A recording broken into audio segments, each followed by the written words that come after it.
Bonjour à tous et bienvenue pour cette petite discussion qu'on va avoir autour du film Avengers Endgame, le film qui explose tous les records et qui fait beaucoup parler autour de lui sur internet. Pour en parler avec moi, j'ai invité des membres des comics.fr. Nous avons V pour Valentin. Hello, bien le bonsoir ou bonjour selon le moment où vous écoutez cette émission. Valentin, est-ce que tu peux expliquer quel est ton rôle sur les comics.fr? si je le savais moi-même.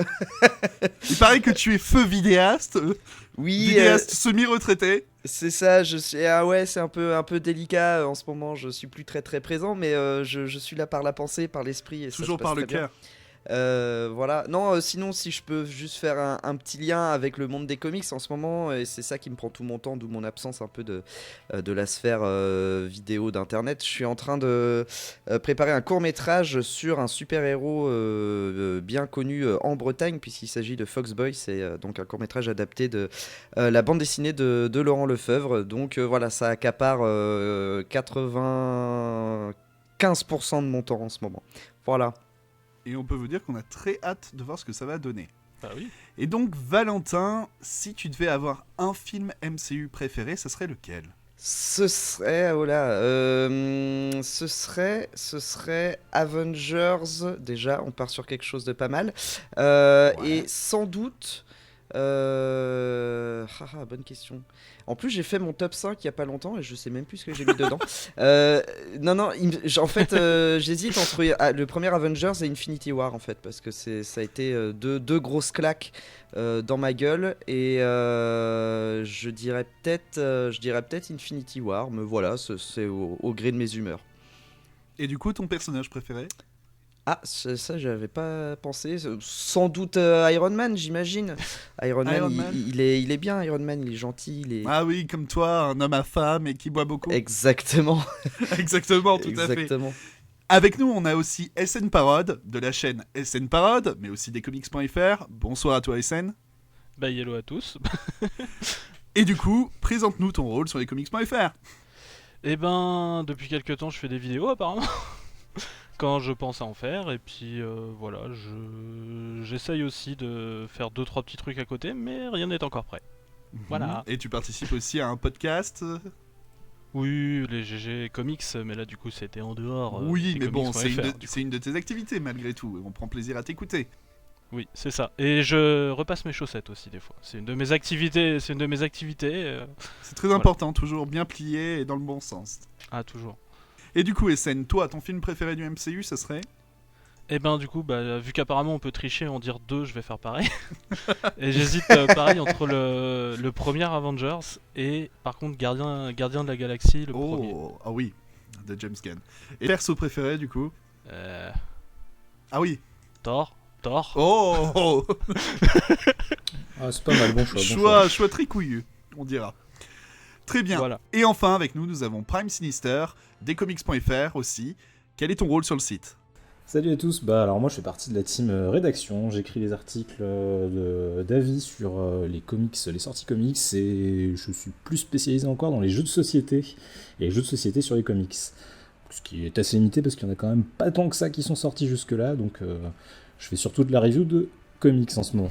Ça commence à arriver beaucoup. Et du coup, pour toi, ton film MCU préféré? Alors je pense que ça sera une opinion pas très populaire, mais moi j'aime bien Captain America First Avenger, parce que c'est un film dont j'attendais que dalle, j'attendais vraiment rien du tout, je m'attendais à une bouse, et j'ai passé un super moment, donc je pense que le plaisir que j'en ai tiré était proportionnel à la déception que j'en attendais, donc ouais, pour moi ce sera Captain America First Avenger. Très intéressant. Et du coup, j'imagine que le perso préféré, c'est Captain America.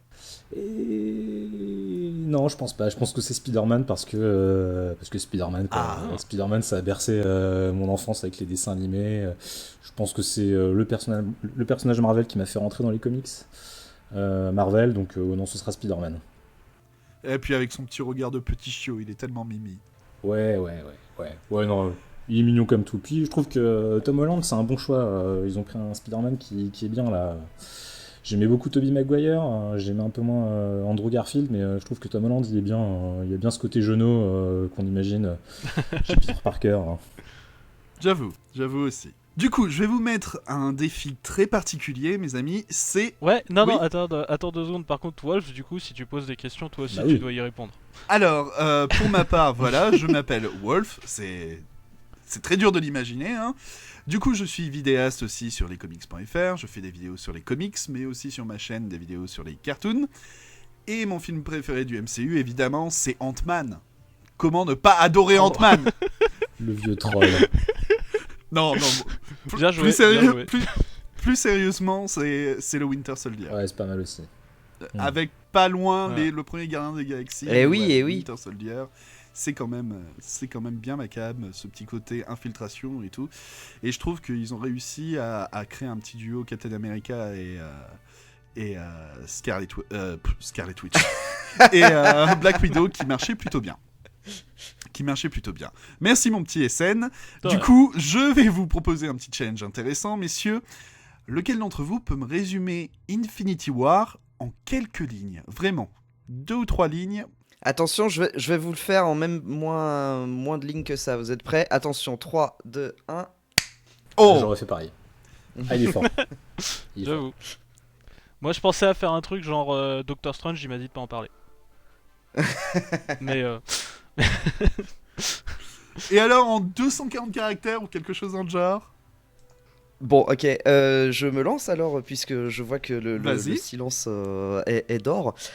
Je ne sais pas pourquoi j'ai dit cette phrase. Alors, Infinity War, pour résumer rapidement, il y a Thanos, un gros méchant tout violet qui arrive à se procurer les pierres de l'infini pour pouvoir réduire le nombre d'êtres vivants de l'univers par deux, le diviser par deux, afin que on puisse tous être heureux, car s'il y a 2 fois moins d'individus dans l'univers, du coup on a plus de ressources pour vivre, en gros c'est sa théorie. Et donc du coup tout le film d'Infinity War, bah, en fait c'est sa quête des pierres de l'infini. Les Avengers essayent de l'arrêter et spoiler alert, à la fin il n'y arrive pas et Thanos claque des doigts et l'humanité ainsi que le reste de l'univers est divisé par 2 puisque la moitié des gens part en cendres. Voilà. Est-ce que j'ai bien résumé ou pas? Ou il y a des choses que j'ai loupées? ça allait très bien comme résumé. Bravo. Du coup, il reste à côté de moi Prime Sinister et SN Parod qui vont devoir essayer de nous faire un petit résumé de Endgame sans spoiler. Sans Oh. Alors je vous spoiler. explique. Il y aura une partie spoiler plus tard dans l'émission, on vous préviendra, mais pour le moment, on ne spoil pas. Donc, SN ou Prime Sinister, vous devez essayer de me résumer l'intrigue, du moins le synopsis de Endgame sans spoiler. D'accord. Eh bien, c'est la suite d'Infinity War. Bravo. Non, on va essayer d'être un peu plus sérieux quand même. Eh bien, ceux qui restent vont essayer de réparer tout ce bordel. Et c'est le début des emmerdes. Ouais, je trouve que c'est plutôt bien résumé. Sans trop en Voilà, dire. c'est ça, c'est le principe de pas spoiler après. Du coup, SN, c'est très bien, t'as pris la parole. Je vais pouvoir poser les questions suivantes, qui est de me donner ton avis général sur le film, sans spoiler. À moi du coup? Oui. Ok. Alors, mon avis général, bah. Très franchement, ça va. Je suis pas toujours un énorme fan de toute façon de tout ce qui est adaptation au film. Je me suis mis une petite règle au point, c'est-à-dire que je vais plus voir les origin story parce que ça me gonfle. Et donc du coup, celui-là m'a vachement plu. J'aimais bien déjà Infinity War et non, très franchement, je suis même été assez étonné. Il y a quelques petites subtilités. On aurait pu beaucoup plus être moins enfin, je vois pas comment le dire en fait, moins subtil, plus rendre dedans en fait dans les explications, et le fait de ne pas forcément donner toutes les explications et tout ça, c'était assez intéressant. C'est pas quelque chose que j'attendais en fait de ce film à la base. Je m'attendais à ce qu'il soit beaucoup plus frontal, on va dire. Non, c'est bien, il a pas mal de twists, il sait se renouveler.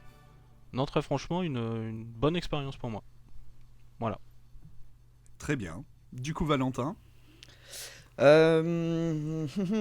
C'est compliqué parce que je sais pas si j'avais beaucoup d'attentes ou pas. J'évite d'avoir des attentes en fait. Je suis content parce que alors c'est pas un spoiler, le film clôt la phase 3, mais il clôt aussi toute une ère Marvel en fait. Ça, j'ai trouvé ça super couillu en fait, de clore à ce point la saga Marvel. On peut très bien s'arrêter là et se dire bon bah voilà, c'était plus d'une vingtaine de super films et j'arrête maintenant, c'est fini quoi. J'ai trouvé ça assez couillu. Enfin, il y a des petites portes de sortie si on commence à réfléchir un peu au film, mais globalement, il n'y a pas il y a pas de scène post-générique. Oh là là, attention. Mais du coup, mine de rien, c'est tout un symbole en fait, je trouve, parce que ça n'ouvre pas sur autre chose et voilà, là, on assume pleinement de dire bah voilà, c'est la fin quoi. Donc là-dessus, je trouve que c'est génial. J'ai aimé le film pour ça, j'ai aimé le film pour plein d'autres raisons aussi, mais il y a pas mal de trucs, on y reviendra sans doute après, notamment quand on pourra spoiler sans problème. Oui. Il y a pas mal de choses qui m'ont un peu titillé, qui m'ont fait sortir du film en fait, au niveau de l'intrigue et du scénario, et vraiment ça m'a sorti en mode non mais c'est pas logique, et pourtant j'essaie de débrancher mon cerveau et pas de pas trop réfléchir quand je vois un Marvel, mais là ça m'a vraiment sorti du film et du coup, je trouve que c'est trop imparfait pour que ça m'ait plu à 100%. C'est pour ça que du coup, si on parlait des films, de mes films préférés, enfin, de quel était mon film du MCU préféré, et je vous parlais de mon top 5 que j'avais fait, bah Endgame, il est même pas dedans en fait, parce qu'il y a trop de trucs que je trouve limite pour que ça m'accroche pleinement. Voilà. Très bien. Et du coup, Prime Sinister?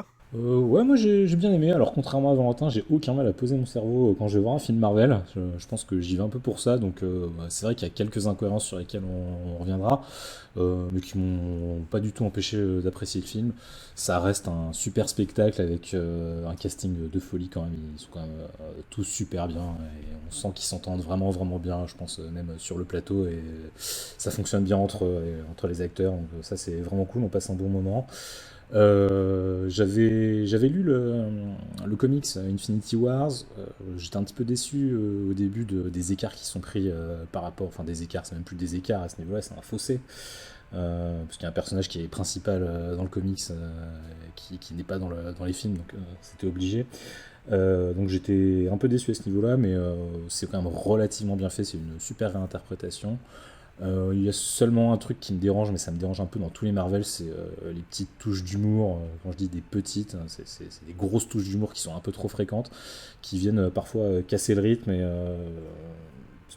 qui rendent le film un peu trop familial pour moi, alors que Infinity Wars, surtout Endgame, c'est quand même assez triste. Hein. Moi, si j'avais dû faire le pitch, j'aurais dit au début, ils ont le moral dans les chaussettes, hein, les survivants, ils sont vraiment au bout de leur vie. Et l'humour qui pointe rapidement, ça décrédibilise un peu la chose. Mais sinon, globalement, j'ai passé un super moment, c'était un super spectacle, et c'est une grosse réussite. Le succès, le fait que ça ait détrôné Titanic en termes de sortie, c'est amplement mérité. On est vraiment dans l'ère Marvel et c'était un bon moyen d'achever cette ère. Bon, peut-être que ça va continuer par la suite, mais ça finissait en beauté, on va dire. Très bien. Et bien pour ma part, avant que SN me tende la perche, hein, pour ma part, j'avais énormément peur d'être déçu. J'avais déjà été plutôt surpris par Infinity War, où j'avais peur d'être à nouveau face à l'ère d'Ultron 2, on va dire, hein, d'avoir beaucoup d'attentes et d'être déçu. Et au final, là, je me disais, ouais, ça va forcément trop en faire, ça va forcément tout. Et au final, comme dit Valentin, il y a à boire et à manger, il y a des trucs qui sont très bien faits, d'autres beaucoup moins. Moi, il y a des choses qui m'ont sorti du film, typiquement, parce que comme Valentin, je réfléchissais et je me faisais, mais c'est pas logique, mec. Et voilà, mais dans l'ensemble, c'est vrai que quand tu es dans le film, dans l'action, c'est la conclusion de 10 ans de film que pour la plupart on a tous vu. Il y a des références qui sont plus ou moins cachées à des répliques qui sont déjà dites dans d'autres films, qui sont redites par d'autres personnages, comme ça. Vraiment, t'as énormément de fanservice, mais plutôt bien jaugé. Et ouais, tu passes un moment épique. Je pense que beaucoup de gens ont eu quand même les poils hérissés, étaient à fond dedans. Et même si t'as des trucs qui sont très prévisibles, très rentre dedans, ben, malgré tout, tu passes un bon moment et t'as l'impression d'avoir vécu un truc parce que ben, ça fait 10 ans. Et c'est aussi un défaut et une force parce que du coup, tu t'acceptes beaucoup plus de choses en te disant ouais, bon, c'est la conclusion. Mais du coup, ouais, tu passes quand même un truc qui est énorme, quoi. 22 films pour arriver à ça. T'es là, t'as l'impression de pas être face à une fin qui gâche tout, quoi. Ouais, c'est T'es clair. là, tu fais, ça valait le coup, quoi. Hmm, Ça valait le coup. Ouais. complètement. Et ben, je vais rebondir sur ce que Prime Sinister a dit. Je voulais parler un petit peu avec vous du phénomène Endgame. Donc, au moment où on a enregistré cette émission, Endgame a battu le nombre d'entrées de Titanic. Donc Et- on parle bien, parce qu'en fait c'est ça que je cherchais l'info là depuis 2 minutes, j'arrive pas à la trouver. On parle bien du nombre d'entrées, hein. On est d'accord? Oui, du Ou box-office des américain. recettes, parce que Des recettes, les des recettes c'est recettes. clair que ça a dépassé. En nombre d'entrées je suis pas certain, et c'est ça que j'essaye de vérifier. Mais Ça a Si, battu- si, ça a si, battu si, le si. nombre de- Je crois que c'était en nombre d'entrées, ça a été en prenant en compte l'inflation. Hein, ça a été. Je Alors, crois que peut-être maintenant, il y a quelques jours, c'était pas le cas. ah ouais, non, mais je crois c'est- que depuis hier, ça c'est- doit être le cas alors. D'accord. C'est justement le cas, vu que on a souvent tendance à se tromper, on a tendance à dire que Avatar est le film qui a fait le plus gros box-office de tous les temps. C'est pas le cas, vu que c'est West Side Story.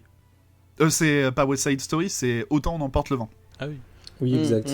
C'est Autant on emporte le vent qui a fait le plus gros de tous les temps. Mais c'est parce qu'on prend en compte l'inflation, et puis on prend pas forcément toujours en compte que Autant on emporte le vent, il a été rediffusé 3 milliards de fois au cinéma, quoi.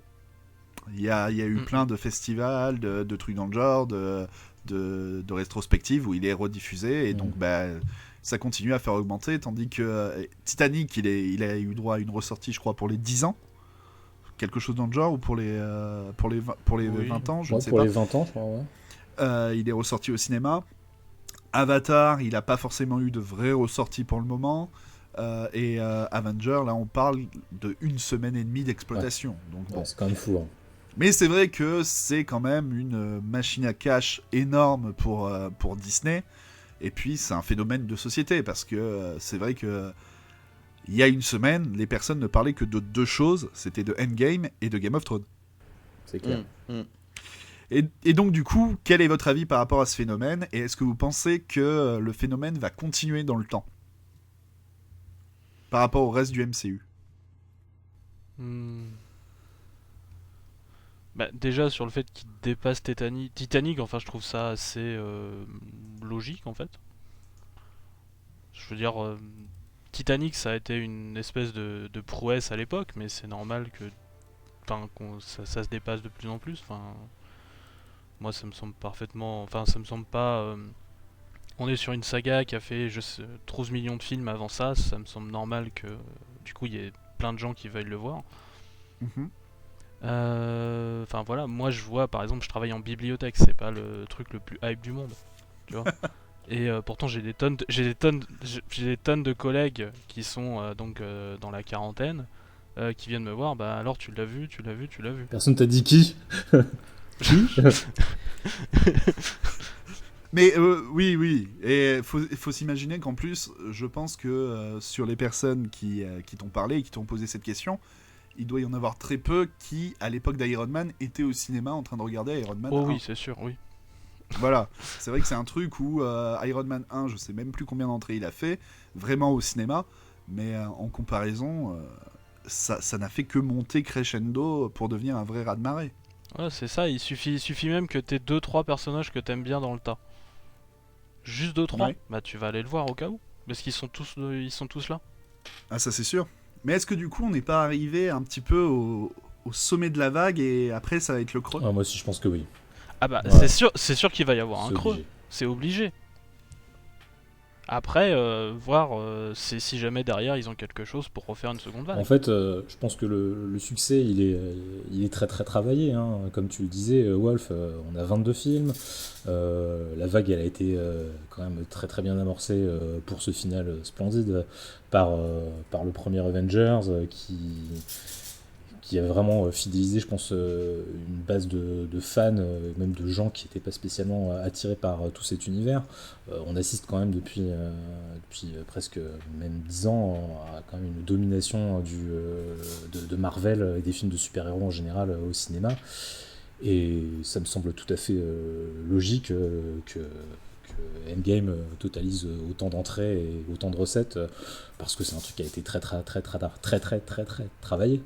En fait, tous les films qui sont sortis avant ont fait de la pub pour Endgame et ont fidélisé toute une partie des spectateurs. Donc ça me semble logique et je pense même que ça aurait été étonnant qu'il en soit pas ainsi. En fait, moi, ça me fait marrer parce que même depuis le premier Avengers, on entend dire ah là là, les films de super-héros, c'est qu'une mode, c'est bon, dans 2 ans, ça va commencer à se casser la gueule et tout. C'est évident que va y avoir un moment où ça va se casser la gueule. Pour l'instant, je ne vois pas ce moment, en fait. Je pense qu'on n'est pas encore dedans. Et du coup, je trouve ça assez marrant, cette espèce de dédain vis-à-vis et de mépris vis-à-vis des films de super-héros en mode de toute façon c'est qu'une mode, ça va passer. Et bah oui, mais c'est pas encore le cas et Marvel a bien prouvé qu'on pouvait fidéliser un public sur des films de super-héros, sachant que il y a eu la mode des westerns, mettons. Là, on est sur quelque chose d'un peu différent dans le sens où c'est vraiment une série, en fait. Les films se parlent entre eux, se répondent. Si on a vu Endgame, bah, c'est parce qu'on a vu pas mal de films du MCU avant, si ce n'est tous, parce qu'on a envie de voir comment les personnages évoluent, parce que il y a des personnages comme Iron Man qui n'évoluent plus dans leurs films, mais dans les autres films. Je pense à Spider-Man Homecoming et dans les Avengers et tout ça. Du coup, je pense que cette mode peut durer d'autant plus longtemps qu'en fait on est sur une nouvelle façon de fonctionner qui se rapproche des séries télé en fait. Donc il y a cette fidélisation là qui ajoute un plus au fait que je ne sais pas si on va voir le creux de la vague avant encore quelques années. Je sais pas si Endgame a signé le glas des films de super-héros. Franchement, j'en suis pas persuadé. Pour préciser, du coup, quand moi en tout cas je parlais de creux, je pense pas en effet une fin ou un truc comme ça, mais plutôt ça va se calmer un petit peu, le temps de recréer quelque chose au niveau d'arc narratif qui rassemble autant de gens derrière, quoi. Ouais, je partage complètement de cet avis. Et puis pour rebondir sur le fameux les gens vont se lasser des films de super-héros, c'est sûr que tu peux te lasser et tout, mais est-ce que ça va disparaître ? Non. Je pense pas, parce que si tu regardes l'histoire du cinéma depuis le premier Batman de Burton, je pense qu'il n'y a pas 2 ou 3 ans sans que tu aies un film de super-héros. Bon, la qualité est pas toujours là, hein. Je veux dire, si tu prends Steel, ou si tu prends The Shadow, le film The Tick, ou Blade, ou Wolverine Origins, bon, c'est pas la qualité tout le temps, hein. Surtout Wolverine Origins, hein. Je pense que c'est l'un des pires. Mais voilà, ça a toujours été là, c'est quelque chose qui, en plus, avec le numérique, est plus forcément très difficile à faire. Quelques fonds verts, quelques effets spéciaux, et puis vas-y, quoi. Et puis aussi, on est dans une époque où le marketing est de plus en plus prédominant, où moi, à titre tout à fait personnel, je trouve ça à gerber, mais c'est vraiment ça, on te matraque le film que tu dois aller voir maintenant. Enfin, il y a tout ça aussi, quoi. Il y a les nouvelles technologies de l'information et tout ça, Internet, qui fait que y a une espèce d'osmose et de matraquage du film que tu dois aller voir. Tu peux pas allumer une page sans tomber sur un mini trailer d'Avenger ou un article qui en parle, ou enfin voilà, et tout ça. Il y a même des mecs qui font des podcasts. Ouais, par exemple, des mecs qui font des podcasts pour en parler aussi, voilà.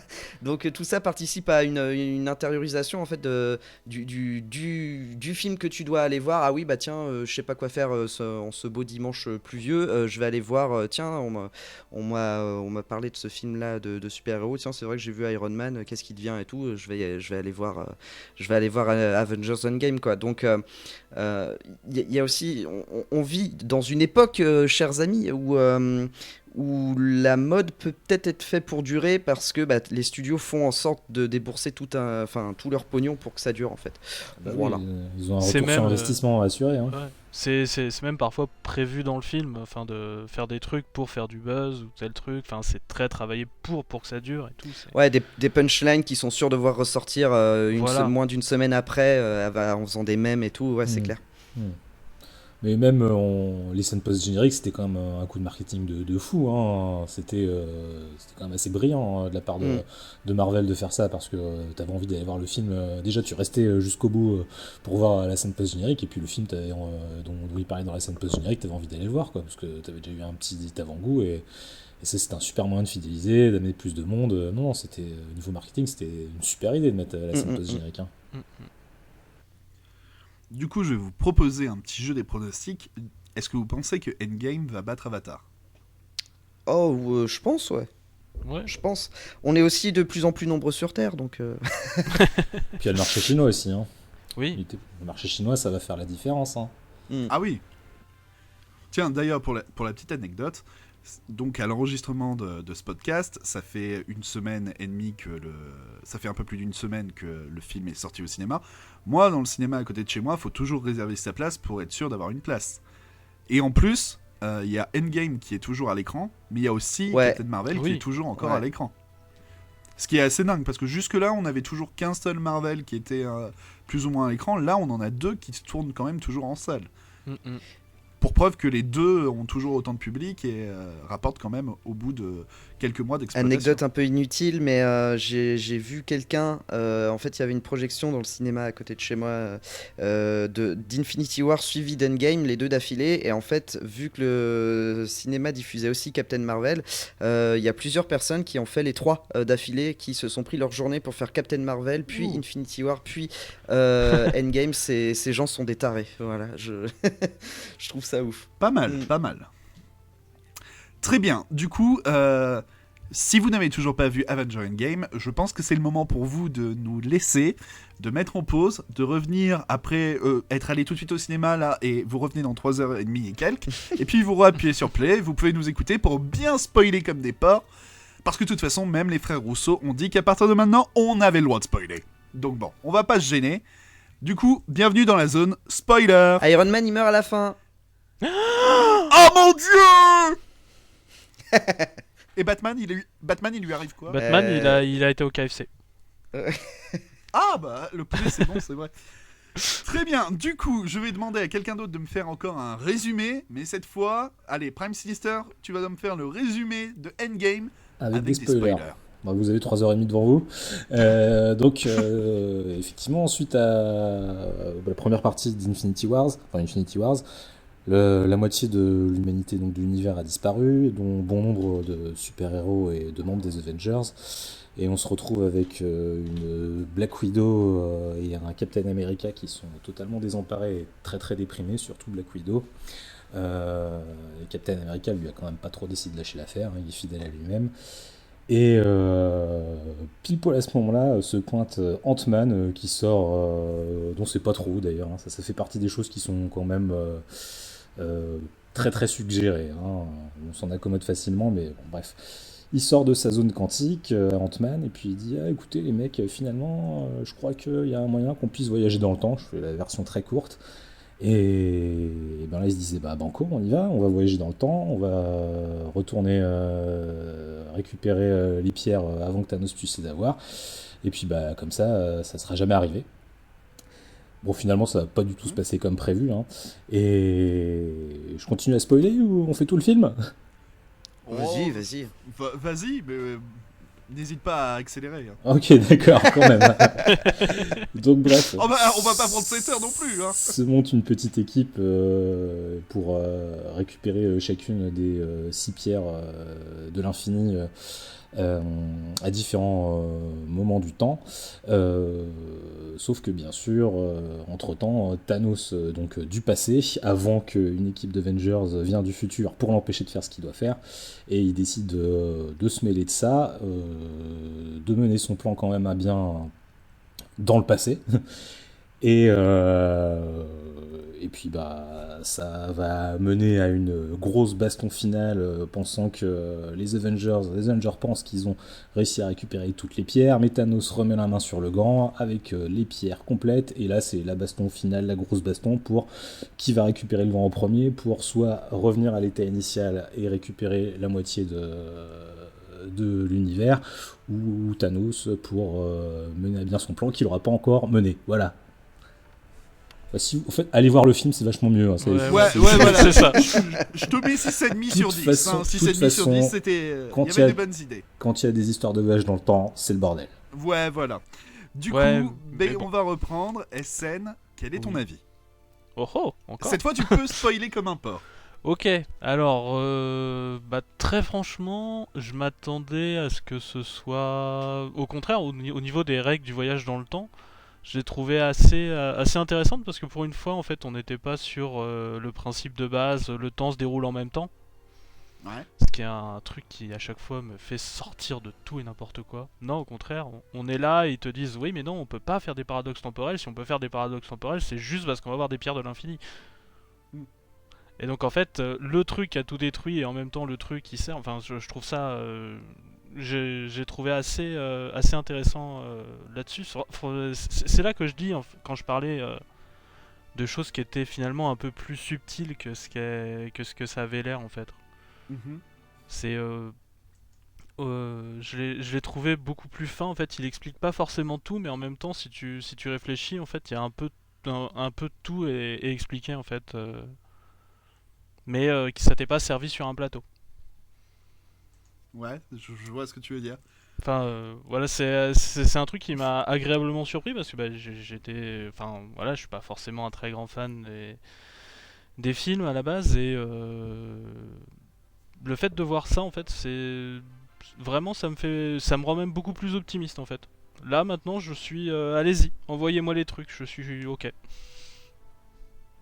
C'est-à-dire qu'en fait, pour la plupart des gens, en fait, les ont suivis en fait jusque-là et des fois sont un petit peu saoulés ou des trucs comme ça. Moi, au contraire, moi j'arrive. T'es tout frais. Il t'a Là, moi, fallu je fais, 22 films pour être hypé par les prochains Marvel, c'est pas mal, bien joué. Bah, en fait, si tu veux, le principe de l'origin story me fait chier. J'en pouvais plus et pendant toute la première phase, c'est que des origin story. Ensuite, on t'en rajoute quand même pas mal. Et là, en fait, on montre en fait qu'on commence à faire des films qui sont pas forcément des origin story. Il y a eu Spider-Man, c'était le premier Spidey, c'était pas une origin story au final. Non. Tous les Avengers au final, ça me va. En fait, c'est là que je vois en fait la proposition qu'on peut faire au cinéma. En fait, SN, il essaye de vous faire un petit peu comme ce mec qui vous dit non, mais cette série ça vaut le coup, faut que tu regardes. Bon, ok, il faut que tu arrives jusqu'à la saison 4. Ouais. À partir de la saison 4, ça devient bien. Mais il faut que tu te tapes quand même les 4 saisons avant pour connaître les personnages. Ah non, mais parce à partir de la saison 4, c'est cool. Non, lui, c'est le mec qui te dit tu regardes la saison 4, c'est pas grave si t'as pas compris ce qui s'est passé avant. Ouais, voilà. Un petit peu, ouais. Très franchement, mais la plupart des films, je les ai pas vus. J'ai jamais regardé un Ant-Man de ma vie. Je pense que tu as très bien fait. Et jamais j'y irai. Je crois que j'ai perdu une partie de mon âme ce jour-là. Je crois qu'elle est allée dans la pierre de l'âme, tu vois. Tellement le film était... Ah ouais, d'accord, ok. Donc voilà, quand j'entends les gens dire ouais mais faut avoir tout vu et tout ça, bah non, très franchement, ça va. Ah, ça c'est sûr. Et donc les dénouements, est-ce que tout ce qui se passe avec Thanos, ça se voyait un peu gros comme une maison sur la fin. Ouais. Ah bon, ça se voyait déjà, enfin c'était déjà prévisible dans celui d'avant quoi, ce qui allait se passer avec Iron Man. Plus ou moins, oui. Voilà. Le fait que je dois pas t'en parler. Ouais, c'est bon, j'avais compris. Mais non, écoute, non, franchement, le fait de se dire même, mais au fait, s'ils prennent ça, il faut qu'ils les ramènent après. Ouais. T'as déjà vu un film de voyage dans le temps qui te fait dire ça? Bah, c'est surtout qu'ils reprennent à la lettre le principe du voyage dans le temps dans l'univers Marvel, des comics. Là, pour une fois, ils l'ont vraiment bien repris. Mais c'est ça, en fait. Avec le principe de timeline divergente. de tout le team. Là, on est loin de X-Men Day of Future Past où c'était un petit peu du retour vers le futur, là. Exactement. Mais c'est ça, et c'est ça que j'aime bien en fait. Ils se sont posés des règles et ils les ont respectées. Ouais, mais ça marche pas. Oui, voilà, justement. moi c'est le problème que j'ai eu quand j'ai regardé le film. Je me suis fait, ça marche pas. En tu fait, vois, rien qu'un point qui est tout con. Un point qui est tout con. Ils sont là. Merde, les gars, on va retourner dans le temps et tout.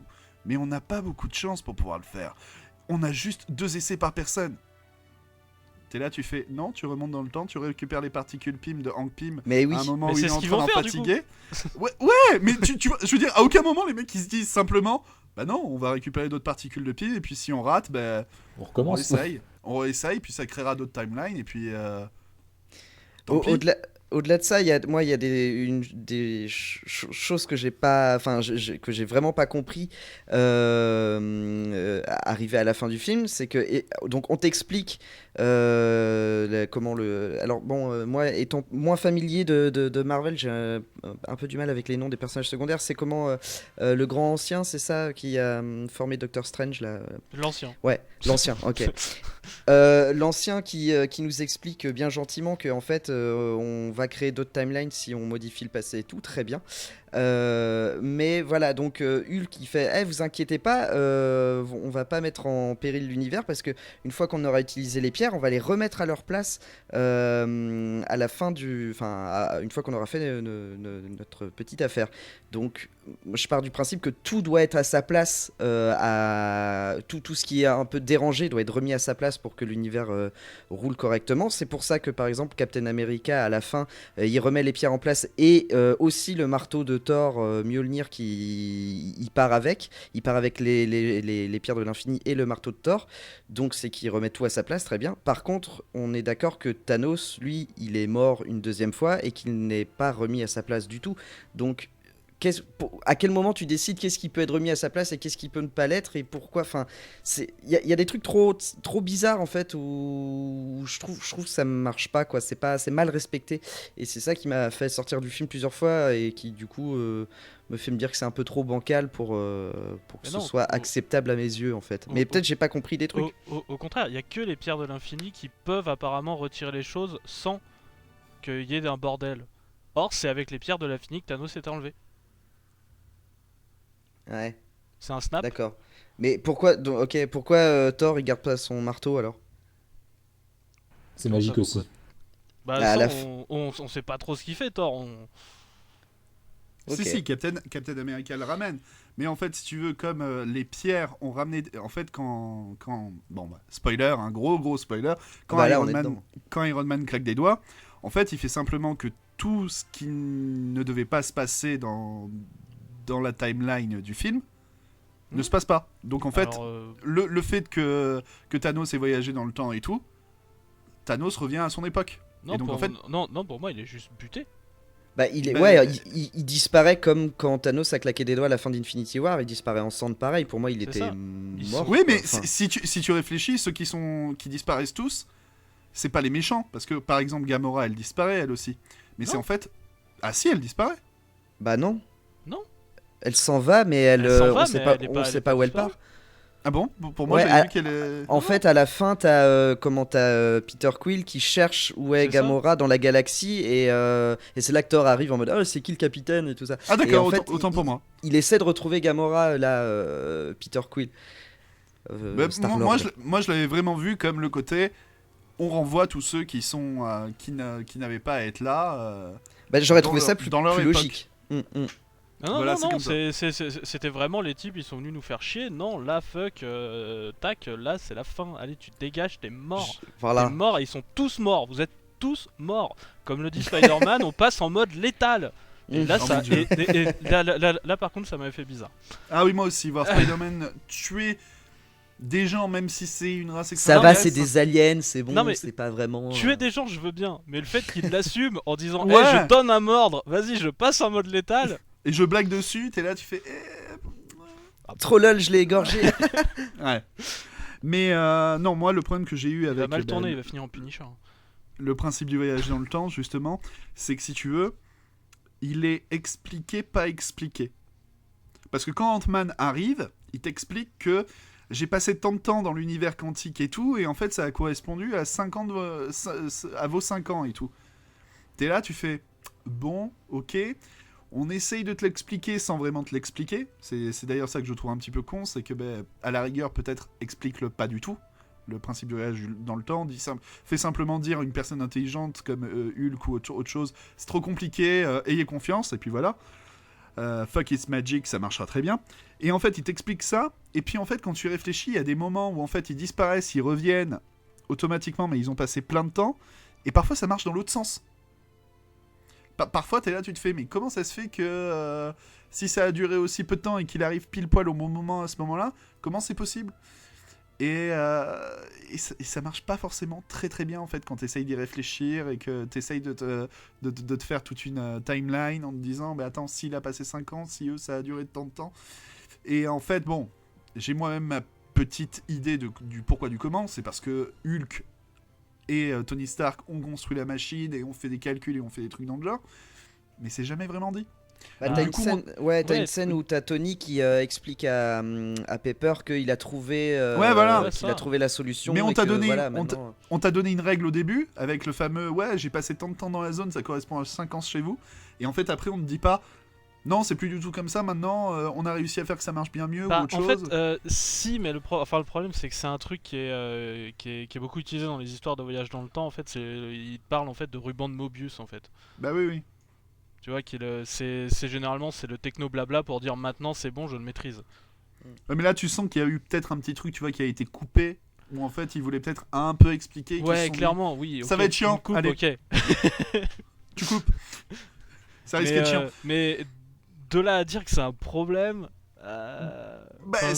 Du coup ça te fait un peu sortir du film parce que parfois t'es là tu te fais mais du coup attends Thanos il a mis combien de temps pour venir et tout et puis pour avoir toute cette armada et... Ouais mais Thanos il l'a récupéré justement en récupérant le ruban de Mobius sur Nebula en fait. Ouais voilà mais au contraire à chaque fois il y a toujours un truc qui est là bon ok bon ils sont rapides c'est des aliens quoi mais bon. Ouais. Enfin après, voilà, ça c'est typiquement un des trucs tu vois qui te fait un petit peu sortir. Et puis du coup du fait que ce soit du voyage dans le temps, moi il y avait pas mal de choses, des scènes que j'ai trouvé cool en soi, mais je les regardais de manière assez passive en mode bah de toute manière on s'en fout parce que s'il loupe, il revoyage dans le temps derrière ou alors bah en fait on sait bien que qu'ils ont réussi. Je pense notamment à quand ils essayent de choper le Tesseract et avec toute l'histoire où Loki le récupère et puis il se téléporte et après Captain America qui se rencontre lui-même. Les scènes sont marrantes mais je trouvais qu'il n'y avait pas vraiment d'enjeu parce que bah, on savait très bien qu'ils allaient s'en sortir et qu'ils allaient réussir et enfin je sais pas, il y avait ouais, plein de moments comme ça où... c'est ce que je ressens dans énormément de films du coup.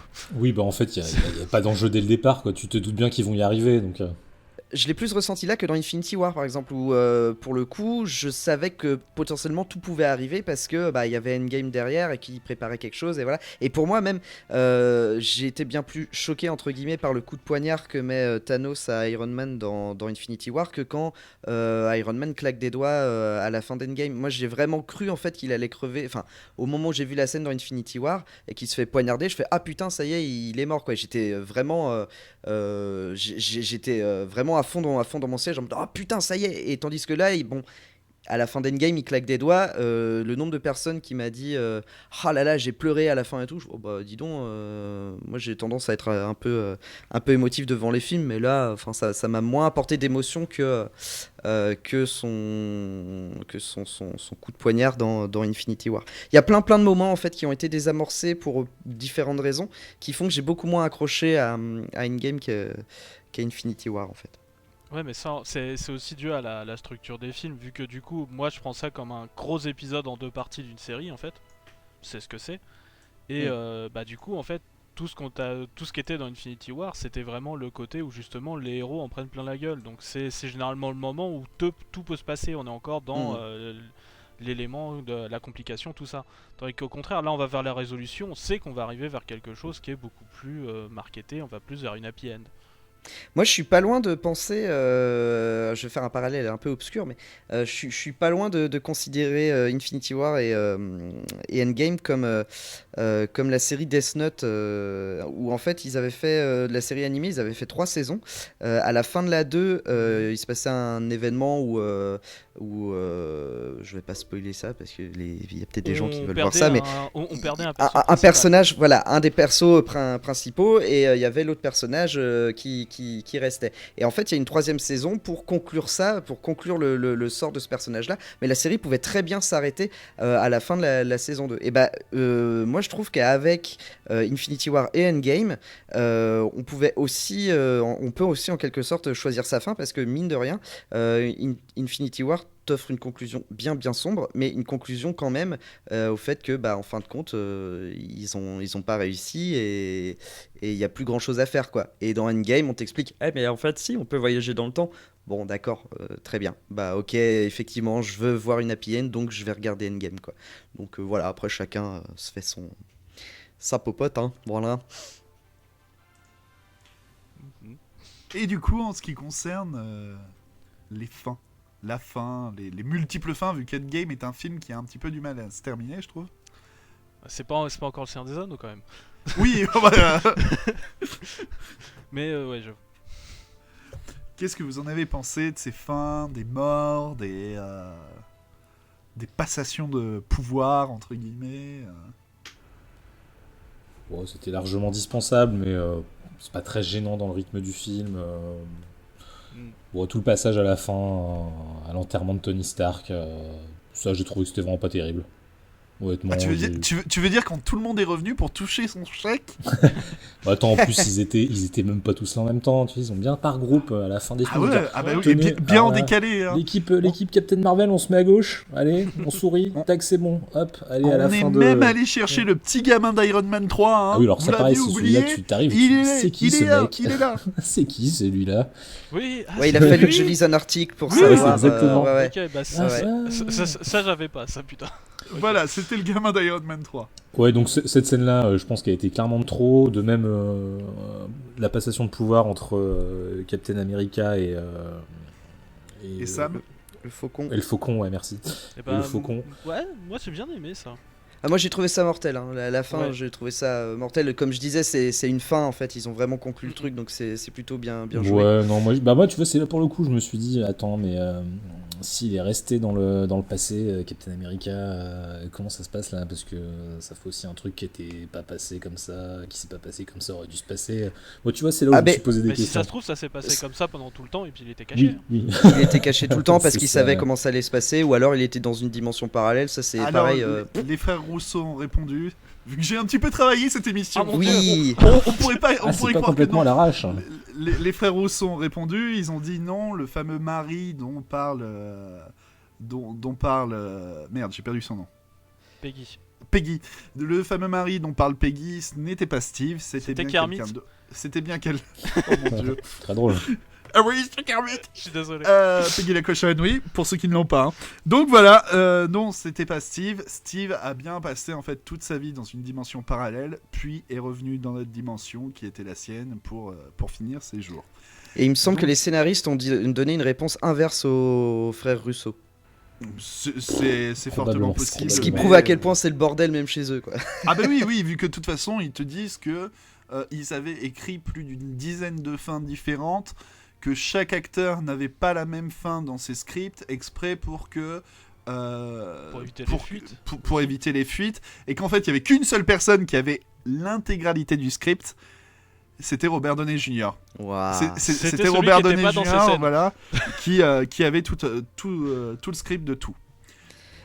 Alors, juste pour revenir sur les scènes de fin, oui, effectivement, Captain America, on se demande, mais c'est comme le reste du film, en fait, j'étais plus à une incohérence près, et en fait, toutes les scènes à la fin, je les ai vraiment prises en mode symbolique, quoi, vraiment en mode, c'est la fin d'une ère, et voilà, l'enterrement, par exemple, j'ai trouvé ça mortel, parce que en un seul plan, on refait le tour de tout le MCU, enfin, voilà, effectivement, ça dure des plombes et tout, mais j'étais vraiment dans mon siège en mode, allez, on profite, ah là là, oui, tous ces personnages, tiens, il y a un mec que je connais pas, ah oui, tiens, c'était le petit gamin d'Iron Man 3, ok.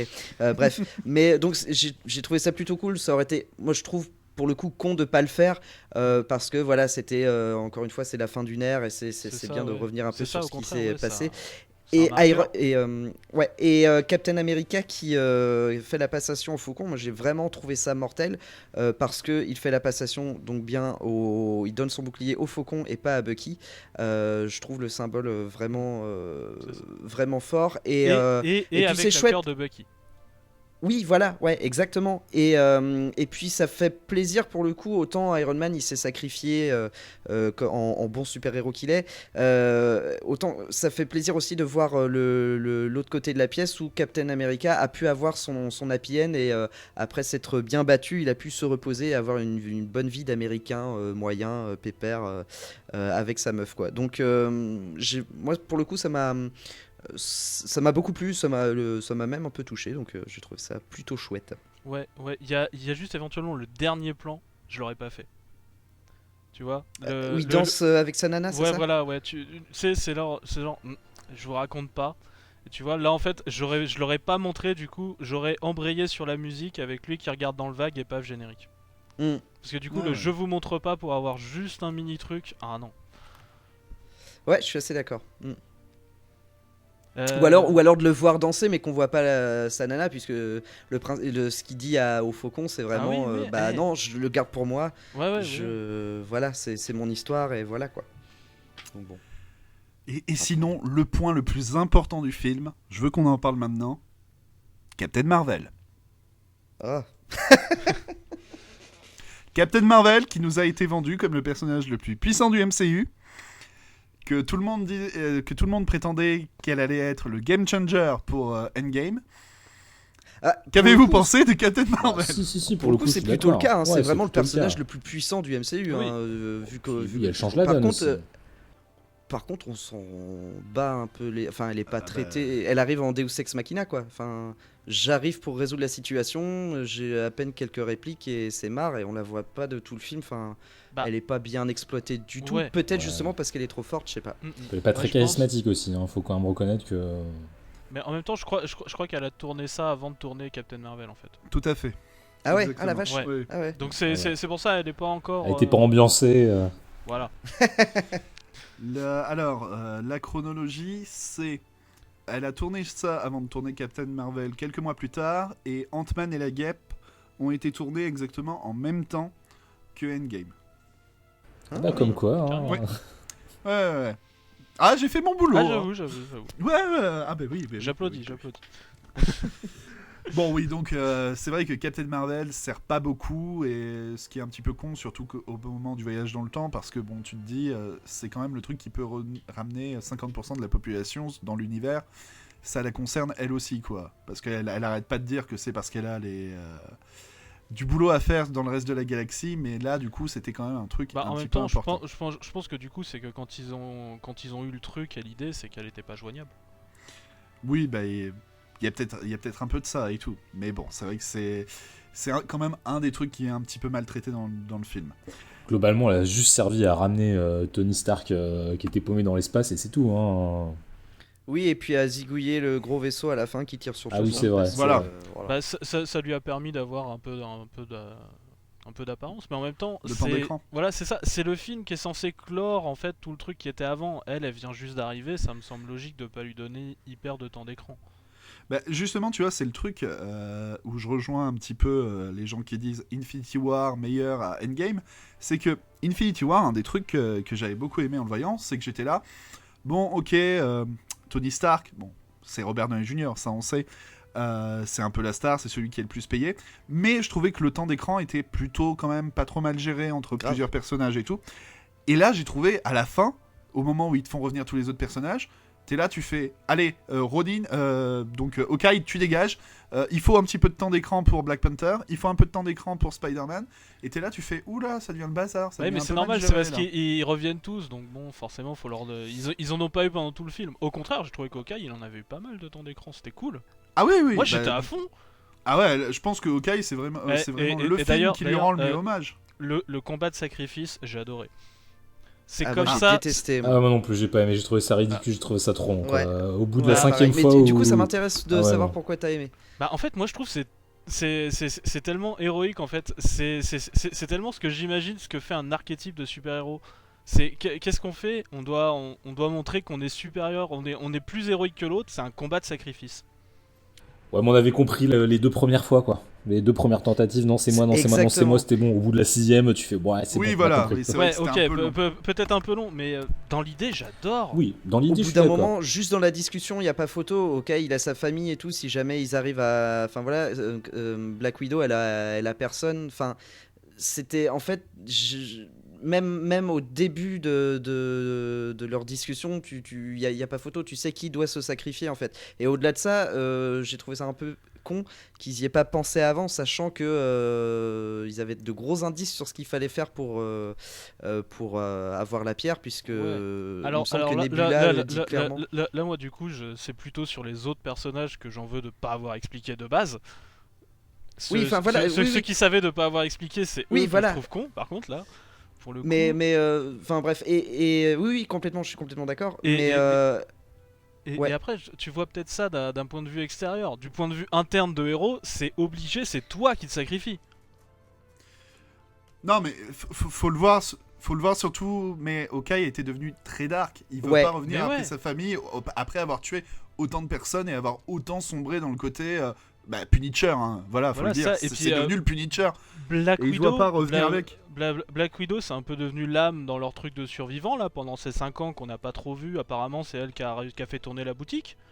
Il y a toujours son truc éventuellement avec Hulk. Elle aussi, elle peut possiblement avoir une famille. Hmm. D'ailleurs, je soupçonne énormément que Black Widow n'ait aucune vraiment scène avec Hulk, parce qu'on n'a pas arrêté de dire ouais non mais Black Widow depuis Iron Man 2, elle sert toujours que les hommes, c'est forcément toujours des relations avec les hommes, elle sert de faire valoir à Captain America, elle sert de faire valoir à Hulk dans l'ère d'Ultron et tout. Là bizarrement, ils t'en parlent plus du tout. Ouais, Ils font comme si rien ne s'était passé. Ça m'avait surpris d'ailleurs. J'ai été déçu de ça aussi, ouais. Dans Infinity War, il y a cette scène où je sais plus quel personnage dit oh là c'est gênant quand il y a des regards justement gênés Ouais. entre Hulk et Black Widow. Et Endgame, la scène justement, la scène où Hulk fait un dab là dans le resto, Ah. la scène Oh du mon resto Dieu. là. Oui. Là- Ils auraient pu gênant. profiter de ce moment-là pour que Hulk et Black Widow s'expliquent en fait, ou un autre moment même, mais il n'y a pas de. Enfin, même pour dire c'est fini, enfin tu vois, je sais pas, mais c'est vrai que c'est jamais vraiment expliqué, c'est un peu dommage. Ah oui, cette scène est d'une gêne là avec. Mais vas-y, fiche ta Oui, photo, ouais, vas-y. non, Non mais ouais. et même moi là dans mon fauteuil j'étais coupé, passez à autre chose là. C'est je sais un pas, peu long. c'est- Moi, le gag m'a fait rire, mais c'est vrai qu'au bout d'un moment, je trouve ça un peu longuet. Quoi. Oh putain, allez, on enchaîne. Non, voilà, c'est bien de montrer qu'Ant-Man n'est pas populaire, mais c'est bon, on le savait déjà, voilà, c'est pas la peine. Et sinon, Thor et la grossophobie. Parce que ça a quand même été un des gros trucs reprochés sur les réseaux sociaux.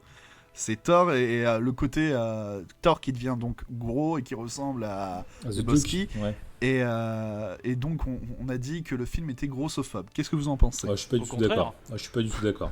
Je trouve que là, c'est vraiment une connerie sans nom de dire ça. C'est faut arrêter la bien-pensance. Non. Je suis plutôt bien placé pour en parler parce que moi aussi j'ai quelques kilos en trop et je me suis pas du tout senti visé en disant oh là là ils sont lourds quand même, c'est le cas de le dire. Ouais. Non, pas du tout. Je trouve que c'est plutôt bien fait. Il est toujours, les gens sont bienveillants avec lui. C'est un truc. C'est même pas un Ouais, sujet de blague plus que ça, quoi. C'est vraiment très léger. Non, je trouve que c'est plutôt bien. Une bonne idée d'ailleurs. Je trouve que c'est une bonne idée de le rendre un peu bedonnant comme ça. C'était bien vu. Et non, je trouve pas qu'il y ait quelque discrimination que ce soit à ce niveau-là. Non. Pas d'accord. J'avoue que j'étais passé à côté de la polémique. En fait, j'ai même pas vu ce truc-là, mais dans le film, j'ai pas vu ça non plus. Effectivement, il est gros, mais je me souviens pas d'une remarque précise vis-à-vis de son poids. En fait, ça dégaine d'une manière générale. C'est que C'est plutôt l'alcoolémie. Hein. Voilà, c'est ça. Oui, voilà. Il prend plus soin de lui, clairement. Mais Au-delà voilà, de c'est de l'humour d'avoir pris visuel. du poids, c'est un déchet, quoi. Il passe son temps à boire et tout. Moi, c'est plus. Enfin, je trouve qu'ils mettent plus l'accent là-dessus que du fait qu'il soit gros, en fait. Au contraire, Je sais pas. même un dieu peut être gros. Ouais, Eh ouais. ouais. Et beauté des culs. Ouais. Voilà, le seul moment où en fait il a l'air de mal le vivre, c'est quand il pense qu'il va revoir Jen et donc il se dit ah merde, je vais pas être, elle va plus s'intéresser à moi, elle va plus m'aimer parce que bon malgré tout il en parle plusieurs fois, il a l'air de lui toujours avoir des sentiments pour elle, mais elle plus du tout. Mais voilà, en fait, à aucun moment il a l'air de mal le vivre, même quand il y a des petites blagues qui sont faites dessus, il rigole plus qu'autre chose. Pour moi, dans Infinity War, quand tout le monde s'amuse à faire une blague sur le poids de Chris Pratt, donc de Star-Lord, Oui. là c'était beaucoup plus Ouais, gênant parce ouais. que lui il était là en train de mal le vivre, enfin mais non, j'ai pas grossi et tout, Oui. qu'est-ce que vous racontez Là pour moi ça passait plutôt crème, et au contraire c'était pour te montrer, bah, tu peux avoir un super-héros oversize quoi. Et puis c'est Chris Hemsworth lui-même Ouais. qui aime casser son image, qui aime que le look de Thor change à tous les épisodes et tout, et puis pouvoir se marrer à faire autre chose que le Thor sérieux qu'il était dans Thor 1 et Thor 2 où ça a pas du tout marché. Et depuis il fait toujours un petit peu le concon et bon, Voilà. Et, ça puis, marche. et puis même au contraire, c'est censé être le sex symbole du MCU. Oui, Et là, paf, il est comme ça. Ouais, Tout c'était le plutôt monde bien peut vu, ça, l'être. c'était plutôt bien osé, je trouve. ça est le petit cul de l'Amérique. Ah, le petit cul de l'Amérique hein. Ah. Ouais, globalement, les vannes, je trouve qu'elles sont plutôt pas mal. Je sais plus qui de vous C'est moi, disait c'est tout moi. à l'heure que c'est. C'est Ouais, pas que je le trouve mal, mais c'est que je trouve que ça casse comprends le un point rythme, de et vue, tout à fait. on en a beaucoup trop. Il y en a beaucoup, mais dans tous les films Marvel, Ouais. là, depuis quelques années, c'est... Ouais, voilà. Après, moi, vu que c'est une mode chez Marvel, ça m'a plus choqué dans Star Wars pour le coup, où on n'était Oui, pas forcément oui, habitué à ça et où il y a eu un peu trop de Marvel mis dans du Star Wars, donc ça m'a plus choqué. Dans Marvel, en fait, c'est une habitude depuis le début, donc du coup, je fais bon, ouais, ok, les petites blagounettes, ça va quoi. Mais globalement, j'ai trouvé ça plutôt drôle, et y compris même une vanne qui dure vraiment des plombes. Mais en fait, tu vois que les acteurs s'amusent tellement que vraiment, j'étais plié dans mon siège. C'est à la toute fin quand ils se font des pics pour savoir qui est le capitaine du vaisseau de Oh oui. Star-Lord. Avec, Ouais. avec Thor, et bon, je sais pas si vous avez adhéré au truc, mais franchement ils la font durer trop longtemps la vanne, mais c'est pile poil ce qu'il faut, je trouve, en termes de réaction, Ouais, de si, visage. sur le je- running je- gag, je- ça s'y prêtait, ça s'y prêtait. Ouais, je suis d'accord avec toi, ça marche vraiment que avec la gueule des acteurs et comment ils jouent. Mm. C'est Ah oui, le petit sourire de Chris Hemsworth Oui. avec oui, bien sûr. Puis ça avait déjà Alors été là, amorcé ouais, dans ouais, le précédent, donc... voilà, ouais. Et- C'était génial. De toute façon, pour moi, les Gardiens de la Galaxie, moi, c'est ma petite théorie perso que je suis à chaque fois. En fait, moi, c'est des joueurs de jeux de rôle qui partent en couille systématiquement. Oui, ça fait un peu de ça, Carrément, un peu de ça. c'est vrai, ouais. Et puis bah voilà, rien que sur cette scène encore, on y est. Non, c'est trop bien. Non, elle était vachement bien cette scène.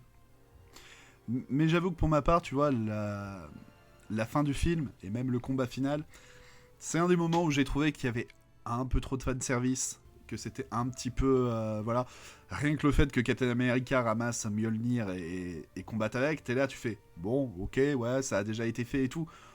Mais ça va à un degré de what the fuck par moment, et puis... le moment où tu as tout, où tu as le côté A-Force, donc où tu as tous les personnages féminins qui arrivent et qui foutent sur la gueule Ah à oui, Thanos. Alors ça, ouais, là, moi, c'est un truc, j'ai trouvé ça ridicule. Ça m'a fait sortir Alors- du... Ouais. Ouais, complètement. En fait, ce truc-là, sur le moment, en fait, je suis passé par plein de phases. Ce moment, au début, quand on les voit toutes, je me suis dit, trop bien, ils mettent en avant les personnages féminins, le plan est classe et tout. Après, je me suis dit, ouais, ça, c'est parce que ça fait des années qu'on dit à Kevin Feige que tu mets pas assez en avant tes personnages féminins. Du coup, alors regardez, en fait, nous, des persos féminins, on en a plein, et chez DC, ils ont que Wonder Woman. Mais Ok. il y avait pas déjà ce même genre de plan dans Infinity War? Moi, je me souviens J'ai- d'un moment où il y avait un combat et j'étais là, c'était c'est la méchante là, c'est une femme, il y a 3 femmes Ah oui, autour, oui. et, enfin voilà. Ah, Oui, mais bon, j'ai pas souvenir, mais ça, peut-être c'était qu'il y a bien un- fait. ça avait pas posé problème à ce moment-là. Ah non, C'est mais parce sauf que c'était ça, bien c'est fait, un- c'était bien c'est un intégré dans le classique truc, du- c'était C'est un pas... classique du cinéma de Non, et- mettre femme contre femme. Et puis là, c'est clairement dit. Il y a une réplique, c'est en mode non, mais t'inquiète pas, je suis pas seul. Et la phrase est tournée au féminin. Enfin, il me semble, hein, si je dis pas de Oui, bêtises. Et tous les personnages arrivent et tout. Bon, ok, non, c'est chouette. Le plan est beau, mais en même temps, tu sens que c'est forcé. Et en même temps, en fait, c'est ça, c'est ambivalent comme truc. C'est que, en fait, oui, c'est bien aussi pour l'image de la femme et de montrer qu'il y a des héroïnes. Et je pense aux gamines qui sont dans la salle et qui se disent, ah putain, c'est vrai que moi aussi, je peux être une super-héros. Enfin, tu vois, une super-héroïne du coup. Donc, le plan est cool, c'est chouette de voir ça au cinéma, dans un cinéma grand public et tout ça. Après, il fait vraiment très très forcé et Ah oui.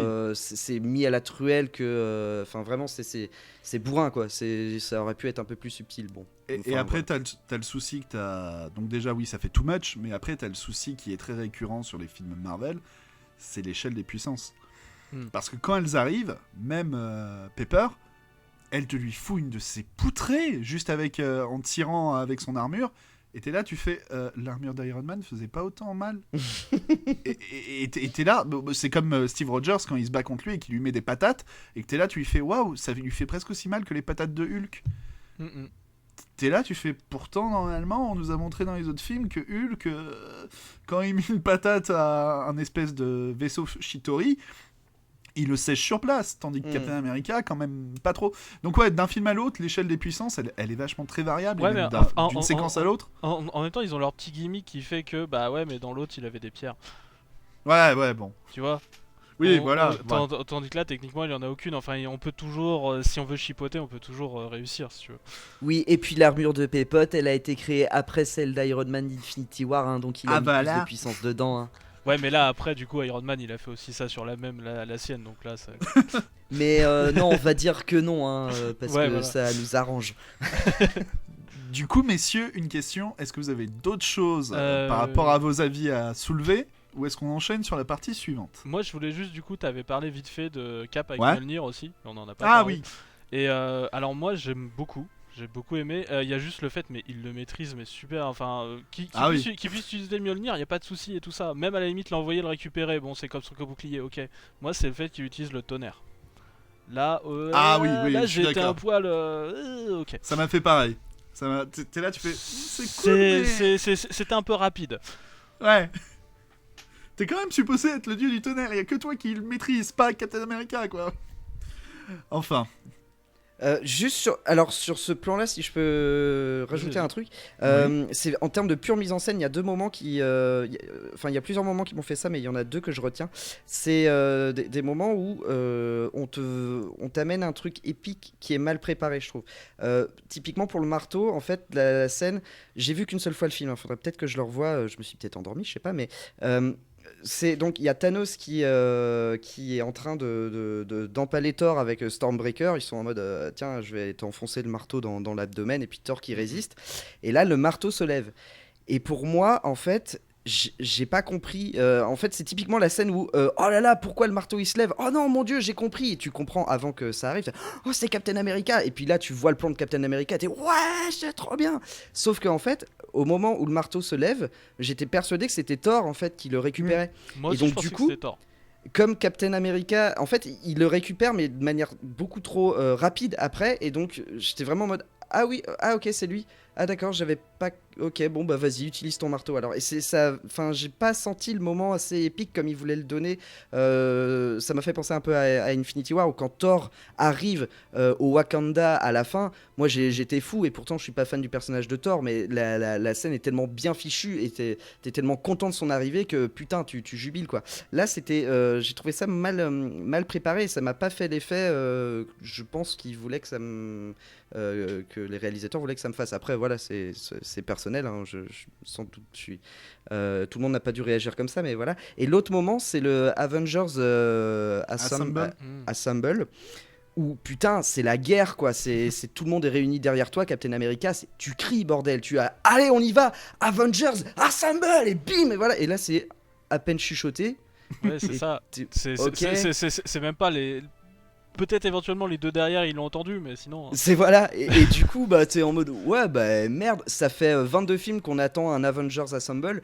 Crie-le, bordel quoi, faut que ça sorte des tripes et qu'on soit tous à fond sur notre siège comme dans un match de catch, tu vois. Et là, j'ai trouvé ça, voilà, un moment épique, un peu mal branlé. Ça m'a un peu déçu de ce point de vue-là en termes de pure mise en scène quoi. C'est vrai que du coup, tout le monde aurait pu être adoubé Avengers quoi. Ah, même Howard the Duck est un Avenger maintenant. Eh ouais, oh. Et ouais, hein. Je sais pas si ça me fait plaisir ou pas. Ouais, non plus. Non, mais c'est entre les deux. C'est entre les. Ouais. Non, mais tu vois, pareil, dans le fameux plan un petit peu bizarre, t'es là, le retour de tout le monde. T'es là, tu fais. Depuis le temps que Hulk il a claqué des doigts, Ouais. Ils te mettent quand même vachement de temps pour arriver. Ils attendent que les 3 autres se soient bien fait rétamer par Thanos pour arriver. Et t'es là, tu fais, mais en fait, s'ils arrivent de la fin d'Infinity War, comment ça se fait que tous leurs costumes ils soient plus blessés, les costumes ils soient intacts, tout ça, t'es là, tu fais, vous arrivez pile poil au bon moment et en plus vous êtes tous frais et, Moi, et vous avez plus aucun bobo. C'est surtout que les costumes disparaissent à la base, moi qui me gêne, mais Ouais. bon. Ouais, ta gueule, c'est magique. Ouais, Ouais, voilà, voilà. ta gueule, c'est magique. Du coup, je vous propose de passer à notre prochaine séquence, où cette fois, je vais vous parler de ce que vous avez peut-être dû remarquer, ou ce qui aurait dû être dans le film, et au final, c'est pas dans le film. Je sais pas si vous avez déjà c'est ma remarqué. séquence préférée.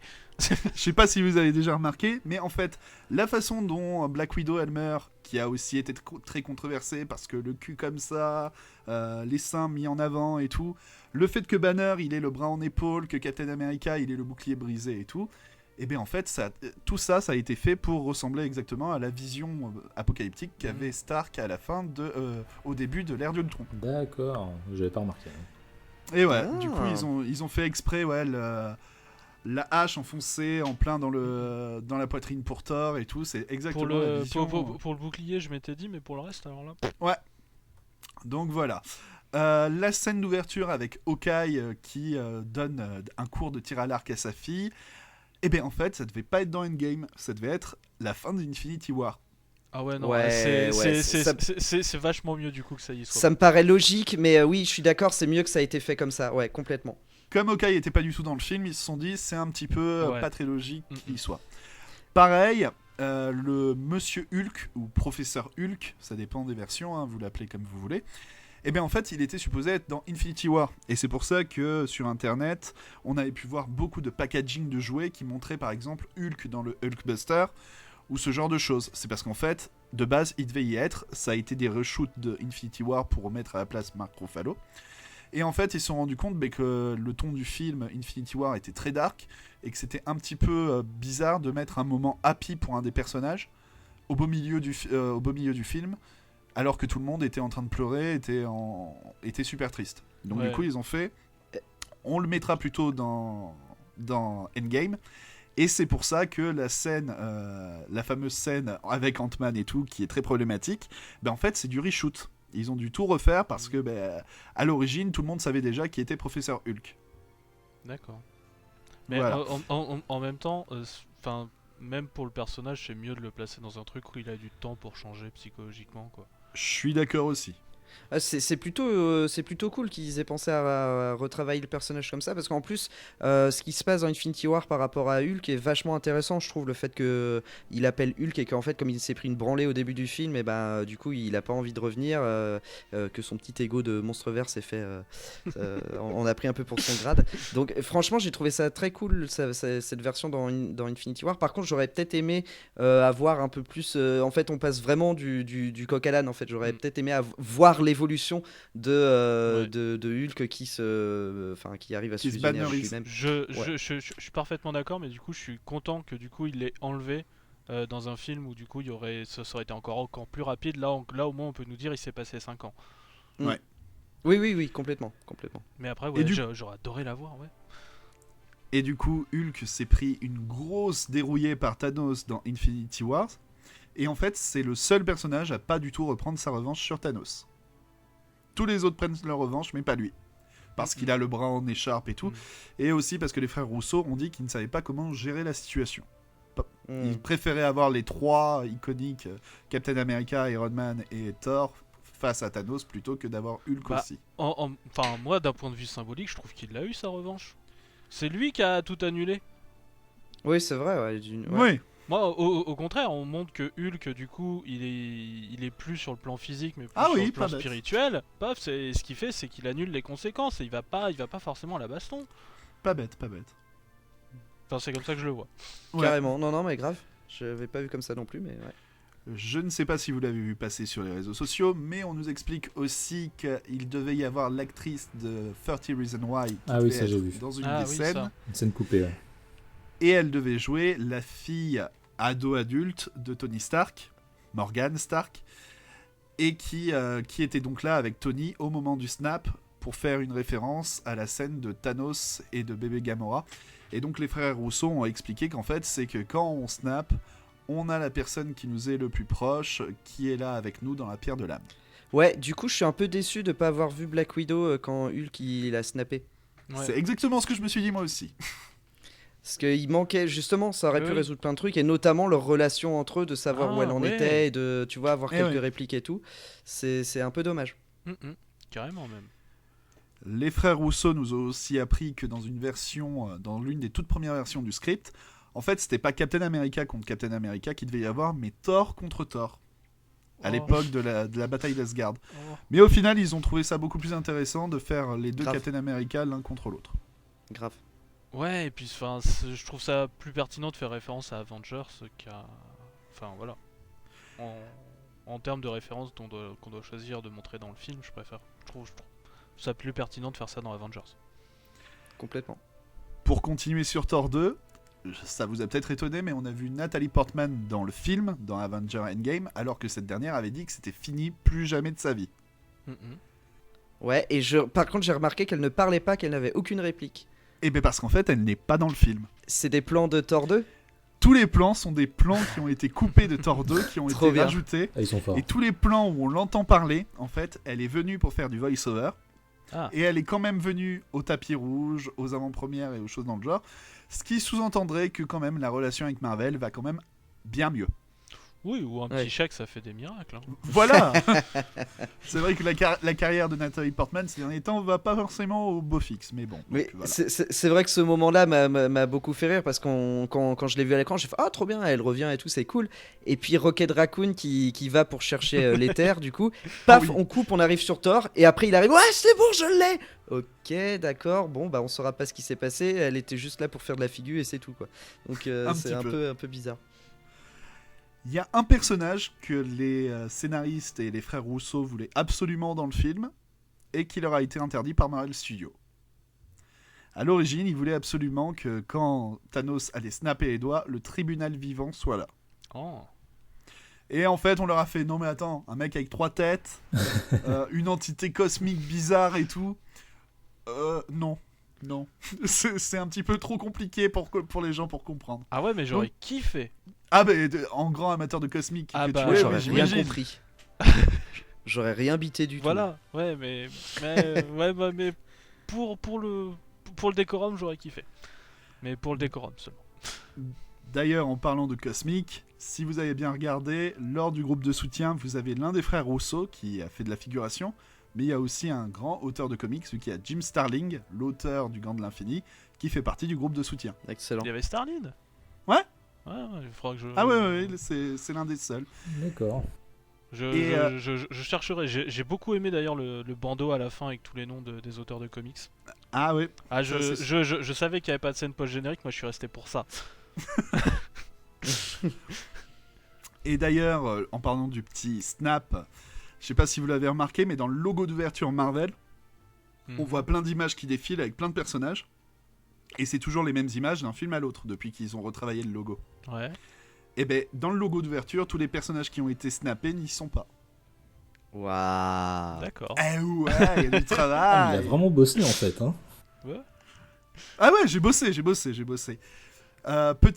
Petite référence à un personnage qui apparaîtra peut-être aussi bientôt.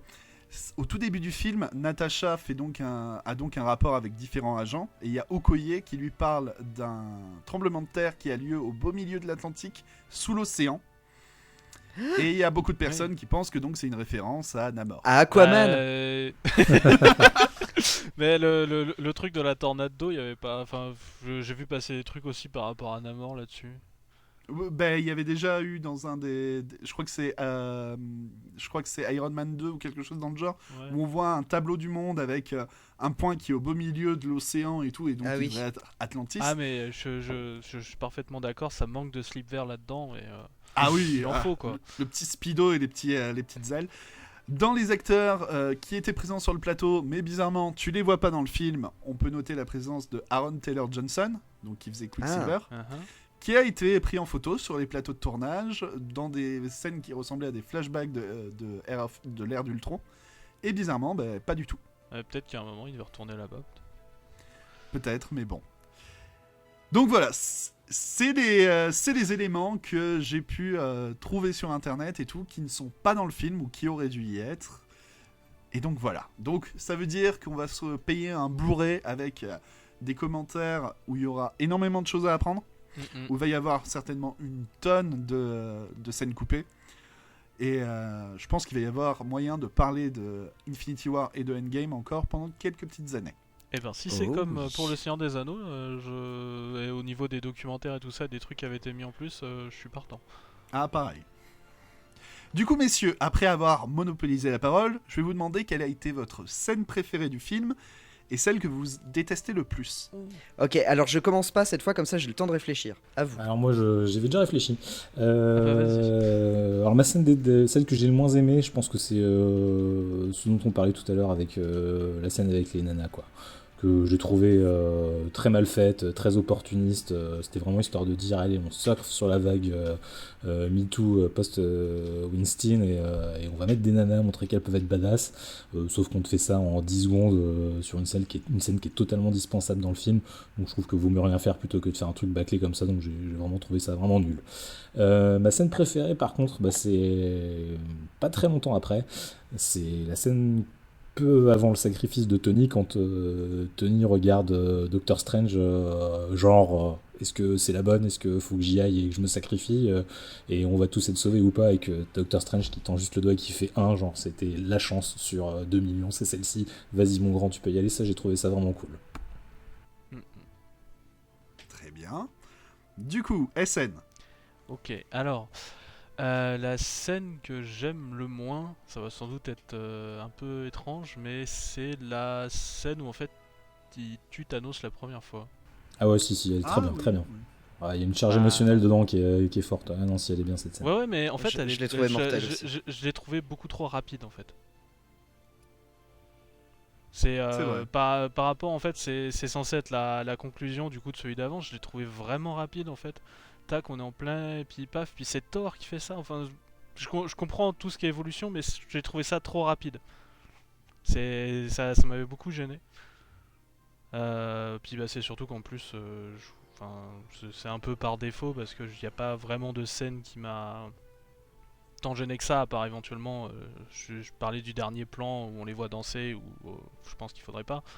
Mais tu vois, il y a vraiment que ces deux trucs là où vraiment je pourrais trouver à chipoter, quoi, en termes de plan. Par D'accord. contre, ma scène préférée, du coup, en fait, c'est au tout début. Ah. C'est dans le, c'est Tony et Nebula dans l'espace.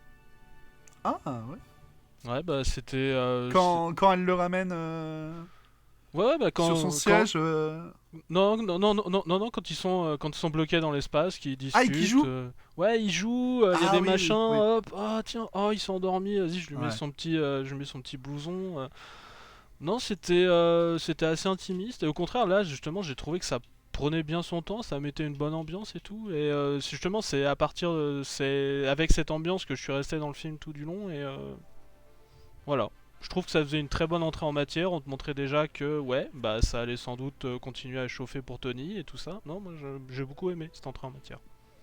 Pas mal. Très bien. Pas mal. Valentin. Ouais, je vais faire mon malin, moi, comme d'habitude. Ma scène préférée, en fait, tout bêtement, j'ai des choses à lui reprocher, mais ça reste quand même l'assaut des Avengers à la fin, quand les portails s'ouvrent, que tout le monde arrive, et puis que bam, allez, tout le monde court vers l'ennemi. Ça reste quand même, malgré ce que j'ai pu en dire, et que la scène n'est pas parfaite, ça reste une putain de scène épique, et c'est cool à voir, ça fait plaisir. Petit bémol, bon, j'aurais préféré peut-être que la scène soit un peu plus lumineuse entre guillemets. Par exemple au Wakanda pendant Infinity War, on voyait, enfin il y avait toutes les couleurs des personnages et tout. Là c'est très gris, très poussiéreux. Alors ça fait très chaos, hein, c'est logique dans la scène, mais quand même je trouvais dommage que pour cet assaut là de pas avoir un plan hyper stylé avec de la lumière et tout pour voir tous ces personnages là avancer. Bref, ça reste quand même une super scène et on va pas bouder son plaisir.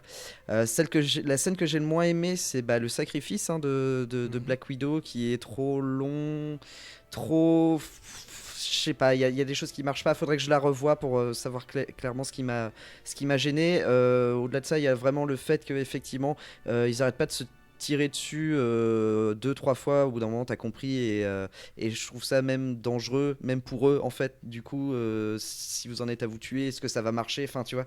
Bref, c'est un peu bizarre. Je l'ai pas trouvé très très bien faite. Et je vais rajouter deux autres scènes. La scène où j'ai le plus rigolé, la scène la plus drôle, c'est donc la fin avec Thor et Star-Lord, où je trouve vraiment ce moment très bien fichu en termes d'humour. Et ma scène que j'ai trouvé la plus triste entre guillemets, bah, c'est justement quand Thor tue Thanos, parce que comme quoi je vais pas dire son nom parce que j'arrive pas à le dire. Oui. Chris, c'est vraiment un bon acteur, parce qu'on voit tout pareil sur son visage quand il tue Thanos et qu'il fait bah ouais, cette fois j'ai visé la tête, et tu sens qu'il le fait par rage, parce que bah c'est fini, qu'il y a plus de solution, et que bah il est au bout du bout, Thor quoi. Et j'ai trouvé ce moment justement très bien fichu, logique et fort en termes de développement du personnage de Thor en fait. Non, on l'a bien réussi cette scène, je suis d'accord. Voilà. Voilà mon avis là-dessus. Et toi, Wolf, du coup? Eh ben moi je vais tricher. Oh. Je vais tricher parce que il y a 2 ou 3 scènes vraiment que j'ai beaucoup aimé. Et là ça va être le petit côté moment fleur bleue. Il y a le moment de Tony avec sa gamine au lit, avec le fameux je t'aime 3 fois 1000. Parce que tu sens vraiment que Downey Jr. cabotine pas forcément, qu'en plus il a changé les répliques pour que ce soit des trucs que disaient ses enfants, pour que ce soit plus crédible pour lui. Il y a pareil le moment avec son père dans le passé, quand il peut enfin lui dire au revoir. Oui, parce qu'en fait si tu regardes cool. la plupart des personnages ont un truc qui n'ont jamais achevé. Steve c'était d'être avec Peggy, Tony c'était de dire au revoir à son père, Thor c'était de pouvoir dire au revoir à sa mère, et aussi de refuser son titre de roi. Donc voilà, tous ont pu arriver à une fin, en plus de la fin de la saga, eux-mêmes arriver à une fin de leur personnage. Et ce moment était vraiment, vraiment très touchant, j'ai trop joué. Et le côté drôle pour moi, alors c'est quand on nous refait la scène des Gardiens de la Galaxie. Sauf que cette fois, t'as plus la musique. Tu vois juste Star-Lord qui bouge comme un con. Et t'as War Machine qui fait, mais en fait, ce mec, c'est juste un gros débile. Et c'est surtout qu'il se prend une patate. Oui. Et c'est tellement drôle. Et je suis d'accord, c'est parfait. Ce moment-là est vraiment nickel. Ce moment m'a vraiment fait marrer. Autant les autres, t'as un petit peu de tension et tout, en mode, est-ce qu'ils vont y arriver? Est-ce que ça va bien se passer? Autant là, t'es là, tu fais, boum, patate, ok. C'est ça, ouais.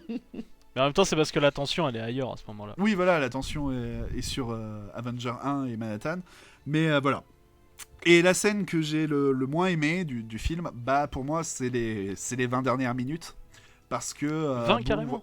Ouais, je dirais, parce que autant l'enterrement de Tony est sympa, mais autant tout le reste, ça fait quand même très forcé. Ça fait un peu... il faut rusher.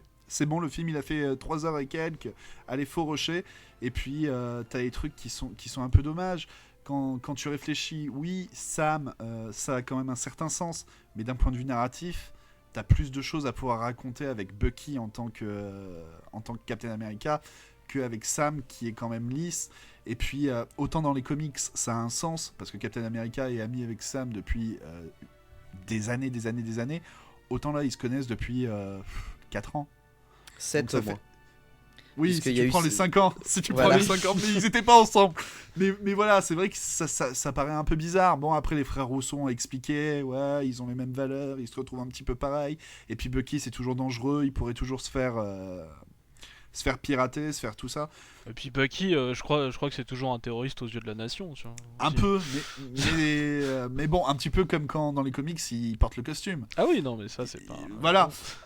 Du coup, je trouve que d'un point de vue narratif, et surtout si tu continuais comme dans The Winter Soldier sur un côté très un peu espionnage, machin et tout, il y avait beaucoup plus de choses à faire avec Bucky. Surtout que le pauvre Bucky, il se retrouve un petit peu là à regarder les deux en mode, bon bah... Oh, il tient la chandelle, hein. C'est pas moi, tant pis, j'accepte. Et t'es là, tu fais, le pauvre, en fait, depuis Winter Soldier, il sert plus à rien, quoi. Ouais, mais justement, ça fait déjà plusieurs films en fait. Même dans Infinity War, il est là, il est avec sa mitraillette, il tire partout. Il sert pas à grand chose. Non, il sert pas à grand chose et c'est con parce que bon, après le truc c'est que Bucky a déjà eu du coup son Winter Soldier où le personnage a été creusé et tout et on voit ses fêlures parce que c'est un homme qui a des fêlures. Et le Faucon, c'est vrai qu'il est assez lisse effectivement. Par contre, je me dis que c'est peut-être l'occasion justement si vraiment ils refont des Captain America avec le Faucon, je me dis que ça peut être l'occasion justement de creuser le personnage et de lui apporter des faiblesses en fait. Et pourquoi pas, je dis pourquoi pas. Mais sinon je suis d'accord avec toi en l'état. Oui, et ouais, surtout ça, ouais. Mais je suis quand même d'accord avec toi en l'état. C'est vrai que bon, ça aurait peut-être été plus judicieux de filer le bouclier à Bucky, mais pour tout ce que ça implique, moi je suis vraiment content qu'il l'ait filé au Faucon. Mais c'est surtout, tu vois, t'as aussi le même truc qui se passe avec Thor en mode allez Valkyrie, je te donne le truc. Les gens étaient tristes de pas te voir dans Infinity War, on te fait présenter et en plus on te donne de l'importance. Donc t'es là, t'as deux passations de pouvoir en même temps. Et puis on sent déjà qu'il y aura peut-être quelque chose avec Morgan par rapport à Tony ou bien Spider-Man qui deviendra entre guillemets le prochain Iron Man. Philosophiquement quoi. T'es là, tu fais un peu trop de passation de pouvoir, les gars. Mais c'est très marrant, Valentin, que tu aies dit ça, parce que on dirait que t'as lu mon conducteur. Parce que la prochaine étape, c'est mais quel avenir pour les films Marvel dont Spider-Man, qui est la fin de la phase 3. Parce que c'est vrai que beaucoup de gens disent ah bah ouais, mais c'est la conclusion, c'est la conclusion. Bah ouais et non, vu qu'ils ont voulu que Spider-Man soit en fait la fin de la phase 3. Mais en même temps, c'est peut-être aussi parce que Sony, enfin voilà quoi, il est pas encore tout à fait à eux. Je crois qu'ils essayent d'en profiter tant qu'on peut. Je sais pas jusqu'à quand le contrat est valable avec Sony. Tu vois pour le moment, c'est pas précisé. D'ailleurs, je vais balancer le bébé tout de suite parce que je sais pas si vous êtes au courant, mais quand on enregistre le podcast, hier, Disney a annoncé la sortie de ses films jusqu'en 2027. Yeah. Ouais, parce qu'il fallait annoncer Avatar 5. Oui, on va se payer Avatar. J'ai vu qu'il y avait Gambit qui était sorti du planning d'ailleurs. Et en fait, pour le moment, même si c'est peut-être pour pas spoiler les gens et tout, on a des films Marvel qui sont annoncés avec 2 ou 3 par an, toujours. Mais pour le moment, on annonce aucun film. Il n'y a aucun titre qui a été annoncé et tout. Pour le moment, tous sont Untitled Marvel Movies. Mais c'est très bien ça. Ah bah espérons que ça puisse rester comme ça. Ah ouais, moi que tu les annonces que 1 ou 2 ans à l'avance. Ouais. Juste ceux qui arrivent et puis voilà quoi. Mais voilà. Et donc pour revenir sur ce que tu disais par rapport à Bucky et le Faucon, ce qui est complètement bête, je trouve, c'est que donc Captain America donne son bouclier à Sam. Et Sam doit devenir entre guillemets le nouveau Captain America. Sauf que Disney va créer son propre service de streaming qui s'appelle Disney+. Et que parmi les nouvelles séries qu'il va y avoir dedans, on sait qu'il y aura certainement une série Hawkeye, ça n'a pas été encore certifié à 100%, mais on sait à 100% qu'il va y avoir une série Vision et la Sorcière Rouge, qui a priori se passerait avant, vu que la Vision est l'un des seuls à pas être revenu. Mais on sait de sources sûres que la série Bucky, Winter Soldier and the Falcon et Faucon, se passe après. Donc t'es là, tu fais oui, au moment de l'annonce, peut-être que vous vouliez pas dire que c'était Captain America. Ouais. Mais maintenant, vous allez changer le titre. Et les mecs, ils disent non, ça reste Bucky, Winter Soldier et the Falcon. Ouais, en même temps, c'est peut-être justement une série où du coup, ça va être pour pousser le Faucon à prendre le truc. Et du coup, le film, ce sera Captain America et Bucky. Il y a peut-être des chances. Mais... Alors, moi, pour le coup, ça m'emmerde un peu. Sur le principe, je trouve ça mortel. Par contre, moi, je sais très bien, à titre personnel, que j'aurais pas du tout le temps de regarder toutes ces séries. Et j'ai vraiment pas envie, à voir comment ils gèrent le truc, mais je veux vraiment pas que ça parasite les films. Quoi. Je pense justement que c'est pour ça qu'ils l'appellent le Faucon et Bucky. Pour montrer, en fait, vous ratez pas de Captain America. Et la rumeur du moment, les gens étaient là en train de dire exactement la même chose que toi, Valentin. La rumeur du moment, ils disent, mais c'est pas parce qu'on a dit série que ça va être long. Hein. La rumeur voudrait que ce soit des épisodes, des saisons de 4 épisodes. Quelque chose dans le genre. Mais que ce soit à l'anglaise, c'est-à-dire au lieu d'avoir du 25 minutes, tu es un épisode d'1 heure ou de 45 minutes. Et voilà, en 4 épisodes, on te fait un arc narratif, patati patata. J'ai l'impression que Disney a bien compris qu'il y avait un problème de ventre mou chez Netflix dans ses séries super-héroïques et tout, et qu'en gros, ils préfèrent faire des films coupés en 4, voilà. Même en dehors de chez Netflix, hein, Agent of Shield. Ah oui, Agent of Shield aussi, oui. Mais moi je trouve que c'est la meilleure solution pour. Enfin, ça fait quelques années que je me dis ça. Ça évite ce problème de longueur et de ventre mou en plein milieu d'une série. Et puis surtout, ça permet de mettre le budget intégralement dans ces 4 épisodes et donc d'avoir des effets spéciaux pas dégueux, des cascades pas dégueux non plus. Enfin, et d'avoir une qualité proche de ce qu'on peut avoir au cinéma. Parce que c'est ça aussi le risque quand on fait une série avec des personnages tirés des films, c'est que d'un coup ça paraisse beaucoup plus cheap et que bah en fait. On n'est pas du tout envie de les regarder quoi, et c'est plutôt malin à ce moment-là. S'ils font vraiment ça, je me pencherai sur la question, je pense que je regarderai. Et du coup, Spider-Man Far From Home, est-ce que vous avez hâte de le voir? Bah non, pas spécialement. Pas spécialement. Ouais, non, pas spécialement non plus, mais je pense que j'irai le voir, mais c'est pas une grosse impatience quoi. Ouais. Moi j'avais beaucoup aimé Homecoming déjà, et j'aime beaucoup Tom Holland en tant que Spider-Man, donc je l'attends. Par contre, lui, ouais, il est cool en Spider-Man. On en a parlé en off tout à l'heure, donc on en reparle là maintenant. Moi j'expliquais à mes petits camarades que l'un des problèmes que j'avais avec ce qu'on a pu voir dans les photos ou dans les bandes annonces, c'est que quand même, Monsieur Parker, il a été snappé, il a disparu de la Terre pendant 5 ans, et en fait, il part en voyage d'études, tranquille, hein. Non, mais t'as un petit peu de retard, mais c'est pas grave, t'auras ton diplôme beaucoup plus tard. Tante May est-ce que Tante May a été snappée? Bonne question. Il me semble oui, que je crois qu'ils disent que oui. Je crois que oui. Et en fait, le problème, c'est que dans les bandes annonces et tout, on voit que tous les petits camarades de classe de Peter, que ce soit Ned, que ce soit Flash Thompson, que ce soit Mary Jane ou même un autre, je crois, qui est tout le temps avec eux, tous ont été snappés vu qu'ils ont toujours le même âge, qu'ils sont toujours dans la même classe et tout, et que quand même, Thanos il fait bien les choses, hein. Il a pas voulu séparer Peter de ses copains, il a fait au cas où, on sait jamais, clac. Par contre, du coup, tant qu'on est sur Spidey, je me suis dit, mais attends, il y avait Tante May à l'enterrement d'Iron Man. Bah ouais, mais parce qu'elle voulait le pécho. Ouais, mais enfin, je sais pas. Moi, à un moment, je me suis demandé si elle savait du coup que c'était Spidey. Elle sait bien que. Bah oui, elle le sait. À la fin de. Oui. À la fin de Homecoming, elle est au courant. Ah oui, il m'a tellement pas laissé de souvenir en fait ce truc. C'est la dernière réplique du film en fait. Elle dit, je sais plus quelle insulte, et en fait l'insulte est coupée en plein milieu, et tu comprends qu'elle a vu que son neveu était Spider-Man.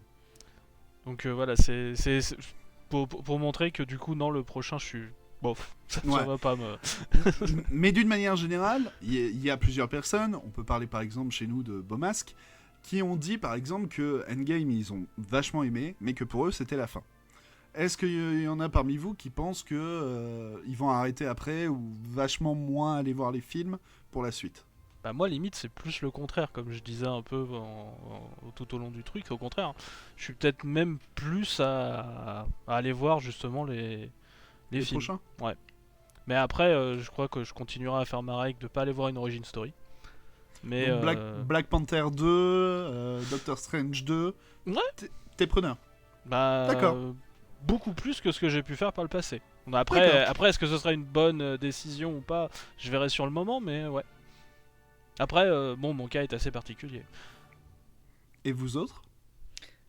Moi je passe mon tour, j'en ai vraiment aucune idée. J'ai autant de raisons de penser que ça va continuer que de dire que qu'on est au début de la pente, donc je passe mon tour, je sais pas.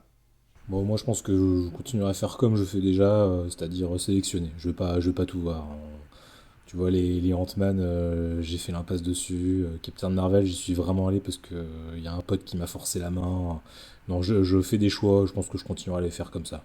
Ouais, je pense notamment que le prochain par contre, Spider-Man... à titre personnel, moi je continuerai de tous aller les voir par contre. À titre purement personnel. Mais de manière générale, je peux pas présager de la suite. Moi j'avoue que ça m'a un petit peu calmé. Je pense que je continuerai à regarder, mais je suis pas sûr forcément d'aller les voir. J'attendrai peut-être les Blu-ray, que ce soit disponible en VOD. Je suis dans le même cas que toi. Mais voilà, je pense que aller directement au cinéma la première semaine et tout... Parce que en fait, Endgame en soi-même pourrait être une belle conclusion. Ça aurait pu être la passation pour les acteurs vers d'autres acteurs, l'intégration de la Fox, donc des 4 Fantastiques, des X-Men et tout. C'est vrai que ça peut paraître un acte manqué. Mais c'est vrai qu'après, c'est un petit peu bizarre de se dire bon, ben, je vais aller voir encore les films Marvel. Mais bon, il y a plus mon acteur préféré, il y a plus le personnage que j'aimais bien. Maintenant, c'est tel autre personnage et tout. Je pense que ça peut refroidir certaines personnes, ce qui est tout à fait normal. Ça a fait la même chose dans les comics, hein. Sauf que dans les comics, on revient très souvent au statu quo. Là, au cinéma, ça sera pas possible. Donc ça va faire un petit peu bizarre. Mais ouais, pour moi, je pense que maintenant, ça va être les envies. Et puis, je regarderai quand même un peu tout, mais quand ça sera diffusé à la télé ou quand j'aurai les DVD, qu'on me les offrira ou des trucs dans le genre. Mais en même temps, t'as soulevé vite fait le problème de la Fox, du coup. Ça aurait fait beaucoup trop si c'était là-dedans. Au contraire, je préfère qu'il y ait une coupure nette, tu vois, on a coupé le cordon, on fait autre chose maintenant. Ouais, c'est certain. Mais qu'est-ce que vous imaginez comme... Donc là, le gros ennemi de ces 3 phases, c'était Thanos. On a donc mis 10 ans pour affronter Thanos. Qu'est-ce que vous imaginez qui pourrait arriver à nos héros pour la prochaine grosse phase? Bah déjà, je ferais quelque chose peut-être d'intermédiaire déjà. Je partirais pas de suite sur un nouveau gros méchant.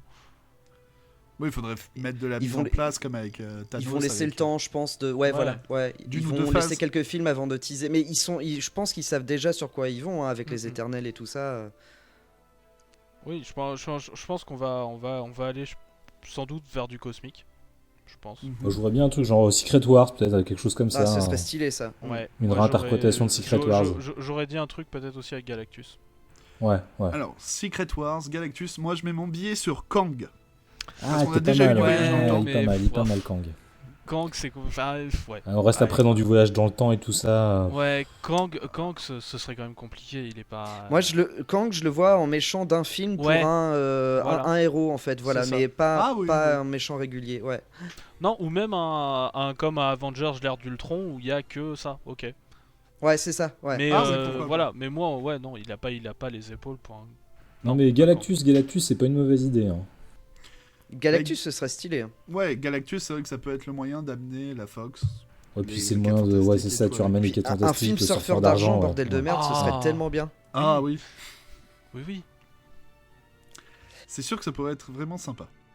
Ouais, et par contre, je me pose la question, parce que c'est un personnage que j'aime beaucoup, j'ai pas lu beaucoup de Marvel, mais celui-là m'a bien tapé dans l'œil, alors que c'est assez secondaire. Maintenant que Thor, il a rejoint les Gardiens de la Galaxie, et qu'il part un peu plus dans un truc cosmique, un peu loin des divinités et tout, est-ce que enfin on va voir Beta Ray Bill, que j'aime beaucoup? Ce serait bien, surtout qu'en plus, il y a la hache pour lui, maintenant. Ben oui. Mais ouais, j'espère. Je croise très fortement les doigts pour Beta Beta. Ray Bill dans Thor 4, ce serait pas mal. C'est vrai qu'il a été... on se posait souvent la question de est-ce qu'il apparaissait ou pas Je crois qu'il a été prévu pour apparaître dans un truc, mais ils l'ont pas fait au final. Alors, je suis pas sûr. J'avais lu un truc comme ça, mais c'était dans c'était dans les Gardiens de la Galaxie, tu vois, je crois. Voilà, il était supposé apparaître, et au final, je crois qu'il est pseudo-canon. Parce que je crois que Stormbringer, donc le marteau de ce bon vieux Beta Ray Bill, apparaît dans la Tour de la Terreur de Californie, qui maintenant est rethématisée sur les Gardiens de la Galaxie. Ouais. La file d'attente, c'est en fait la collection du collectionneur. Et donc il y a le cocon d'Adam Warlock, il y a plein d'objets, il y a les pierres, il y a certaines des pierres d'infinité. Et normalement, il y a Stormbringer qui fait partie des objets du collecteur. Apparemment, je suis même en train de lire, apparemment, il serait dans la collection du Grand Master, mais je l'ai jamais vu dans le film. Ben, moi non plus, mais je crois que c'est un des trucs où les gens sont pas forcément d'accord et où ça n'a pas été vraiment tranché. D'ailleurs, pour revenir sur un truc du film, ça m'a choqué vachement dans le film. Dans l'univers MCU, on nous a toujours parlé de pierres d'infinité. Et dans Endgame, c'est la première fois qu'ils disent les gemmes de l'infini. Alors, est-ce qu'ils le disent ou alors parce que moi j'ai lu les mêmes sous-titres que toi. En VF, ils disent bien gemmes d'infinité. D'accord, ok. Ou gemmes de l'infini. Pour une fois, ils parlent plus de pierre, ils parlent de gemmes. Ouais. Et sur le coup, j'étais là, bah dis donc, changement de fusil d'épaule, les gars. Mm. Mais comme ça, tu peux mettre un j'aime sur Facebook. Désolé, allez, je m'en vais. Oh, wow. Sortez-le. Si toi aussi tu as aimé cette blague de SN Parod, mets un pouce bleu. Et enfin, donc, est-ce que vous pensez qu'il y aura une conséquence sur les comics à venir? Ah, moi je crois pas. Oui, comme toujours. Ou alors ça dépend à quel degré tu parles. Si c'est pour inspiration du design sur les personnages qui auraient les traits des acteurs. Mais je suis pas sûr que. Tu penses que ça rentrerait dans le canon? Moi ça Ah j'y non, crois pas. bah, il y a toujours à chaque fois 2-3 petits trucs qui sont changés, qui sont faits par-ci par-là. C'est un truc de changement constant. C'est ça. Oh, donc un truc c'est très anecdotique là tout quoi. le temps. C'est ce qui pendant longtemps m'a fait que du coup j'ai une dent de base contre le truc. Ouais, genre, ouais. Mais après c'est pas que Marvel, hein, c'est très constant partout si tu veux. D'ailleurs, pour rebondir sur ce que disait Valentin, la fameuse petite blague qui fait les Asgardiens de la Galaxie, c'est une série qui s'est lancée il y a quelques mois de ça, il y a 6 mois je crois, et qui a remplacé les Gardiens de la Galaxie. Au dernier événement, qui était donc Infinity Wars, il n'y a plus eu de Gardiens de la Galaxie, mais il y a eu les Asgardiens de la Galaxie. Ouais. Et donc en fait c'est une petite référence qu'ils font aux comics qui est sortie il y a très peu. Bah, je me demande même si le comics fait pas référence à ça, puisque du Ouais, coup, peut-être. il le savait, je pense qu'il le savait. Ah bah c'était prévu, vu que ça a été tout tourné en même temps, oui, ça a été prévu depuis très longtemps. D'ailleurs, il y a même, là je sais que là en ce moment, il y a Cebulski en fait en comics qui dit ah je vais faire un truc de dingue, ça va se vendre comme des petits pains, tout le monde La va. grande annonce. Et donc en fait, je vois des trucs qui disent ouais retour de l'univers Ultimate, moi je suis là. Attends, s'ils mettent le multivers dans les films, pourquoi il y aurait pas en fait un truc en lien, une rencontre film comics ou un truc comme ça ou... Ah oui. Bah ils avaient déjà tenté ça avec le Avenger Assemble qui était supposé être la version comics de l'univers des films. Mais ouais, elle a pas. D'ailleurs, cette réalité-là, la réalité des films, elle a un numéro dans les comics, non? C'est pas Oui, la c'est 999 000, ouais, je sais pas quoi. 9999, Ouais. dans un sacré paquet quoi. Donc en fait, ouais, en théorie, elle existe déjà dans les comics, non, du coup? C'est ça, mais donc Oui. Ouais. voilà, je sais pas, c'est un truc comme ça qui me passait À par voir, la tête. mais Voilà. Comme déjà on a eu Spider-Man Into the Spider-Verse qui faisait vachement la part belle au multiverse, et que là on commence aussi à avoir du multiverse dans l'univers MCU, est-ce qu'on va pas juste nous annoncer encore des grands trucs via le multiverse qu'on a quand même essayé de bien éliminer avec Secret Wars? Oui, il a pas été si éliminé que ça. Hein. Oh, quelques mois. Enfin voilà, le nombre de trucs de l'univers Ultimate qui traînent encore dans l'univers normal. Ah bah oui, et même 2099 Voilà, et tout. Bon, du coup, oui, il y aura certainement quelques petits éléments qui seront repris dans les comics, mais ça sera juste pour faire plaisir aux nouveaux venus, et ça restera pas très longtemps. Ça, je pense qu'on est à peu près tous très d'accord pour le anecdotique, dire. je pense, effectivement. Voilà, hein, comme des trucs comme Coulson ou tout ça, ça reste pas très longtemps. Mais la question, c'est la concurrence. Est-ce que vous pensez que la concurrence, que ce soit, je parle au cinéma, hein, donc que ce soit Sony, que ce soit Warner, est-ce que vous pensez que la concurrence va en prendre de la graine, va essayer de reproduire certaines choses bah je la vois déjà essayer depuis un bon moment, hein, la concurrence. c'est ça. J'ai Oui, pas mais j'ai pas l'impression qu'elle surtout- essaye, qu'elle réussisse vraiment quoi. surtout avec le duo Infinity Wars Endgame, je veux dire. C'est con parce que le multivers c'était le seul truc où DC pouvait un peu se démarquer en faisant un truc que la concurrence n'avait pas fait. Et bah là maintenant que Marvel va introduire les univers parallèles, En fait, DC... DC l'a fait mais en série. Hein. Oui, voilà. Non, Oui. non, mais on est d'accord. Mais c'était une bonne occasion de le faire en film et de surtout que bah t'as Ben Affleck qui arrête d'être Batman. Donc comment introduire un nouveau Batman? Tu peux dire qu'il vient d'une autre dimension et tout. Enfin là, je pense qu'ils sont pas, ils savent encore pas du tout ce qu'ils vont faire Oui, bah, et que ouais. là on verra quoi. Ouais, mais Ils- je sais pas si ça aurait marché pour DC en fait. Tu vois, parce que Non, non, mais DC au contraire, on se serait peut-être foutu de leur gueule.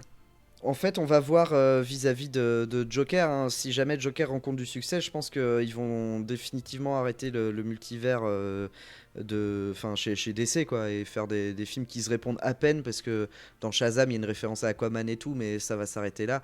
Je suis pas certain qu'ils vont miser gros sur leur univers partagé. Attendons de voir, mais voilà, attendons de voir Joker, quoi.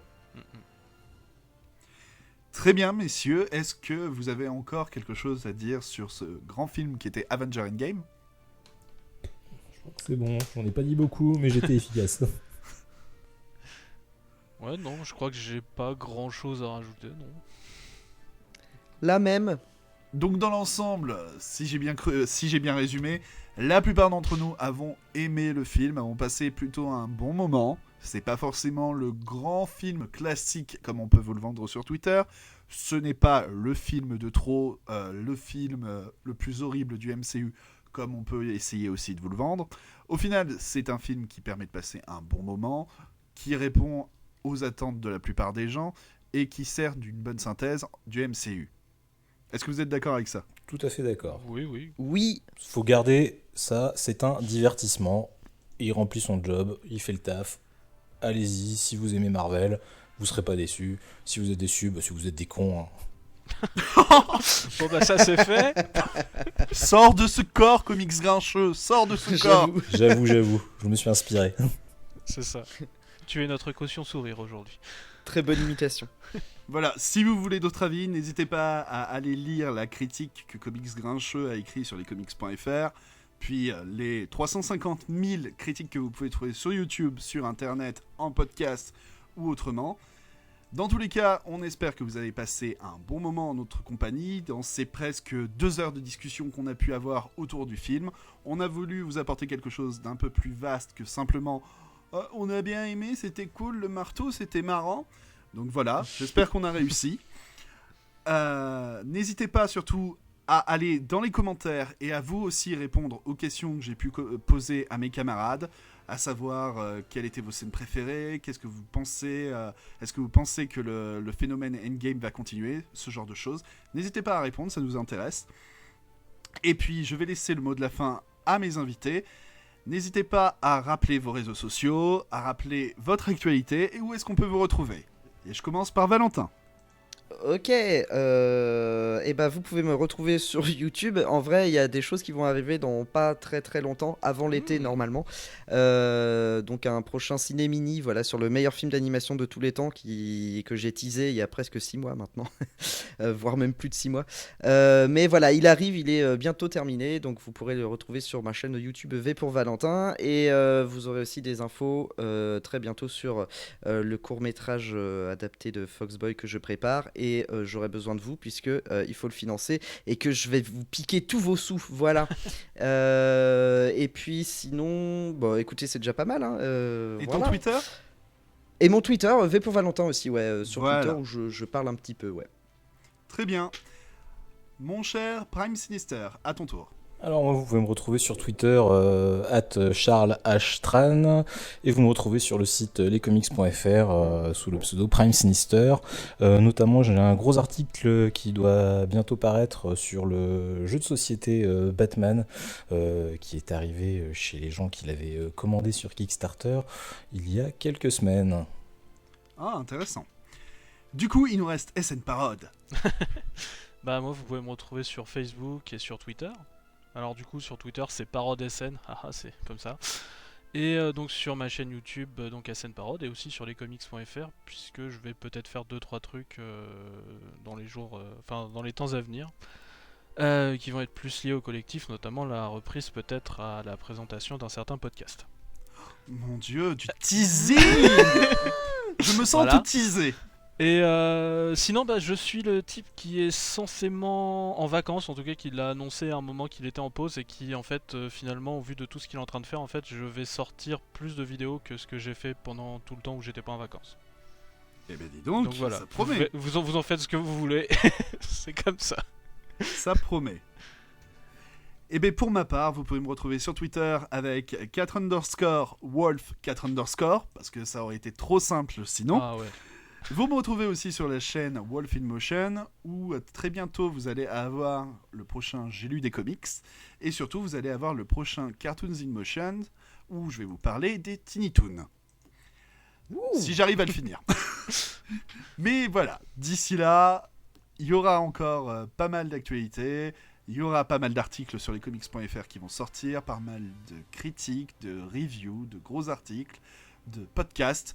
Donc on vous invite à liker cette vidéo, à la partager au plus grand nombre, à vous abonner à la chaîne si ce n'est pas déjà fait, à venir sur nos réseaux pour partager vos avis, râler avec nous, râler contre nous.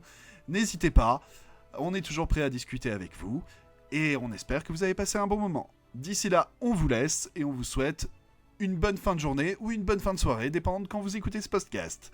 Vous avez été avec nous et on espère que vous avez passé un bon moment. Ciao! Salut! Ciao. Ciao, ciao, salut.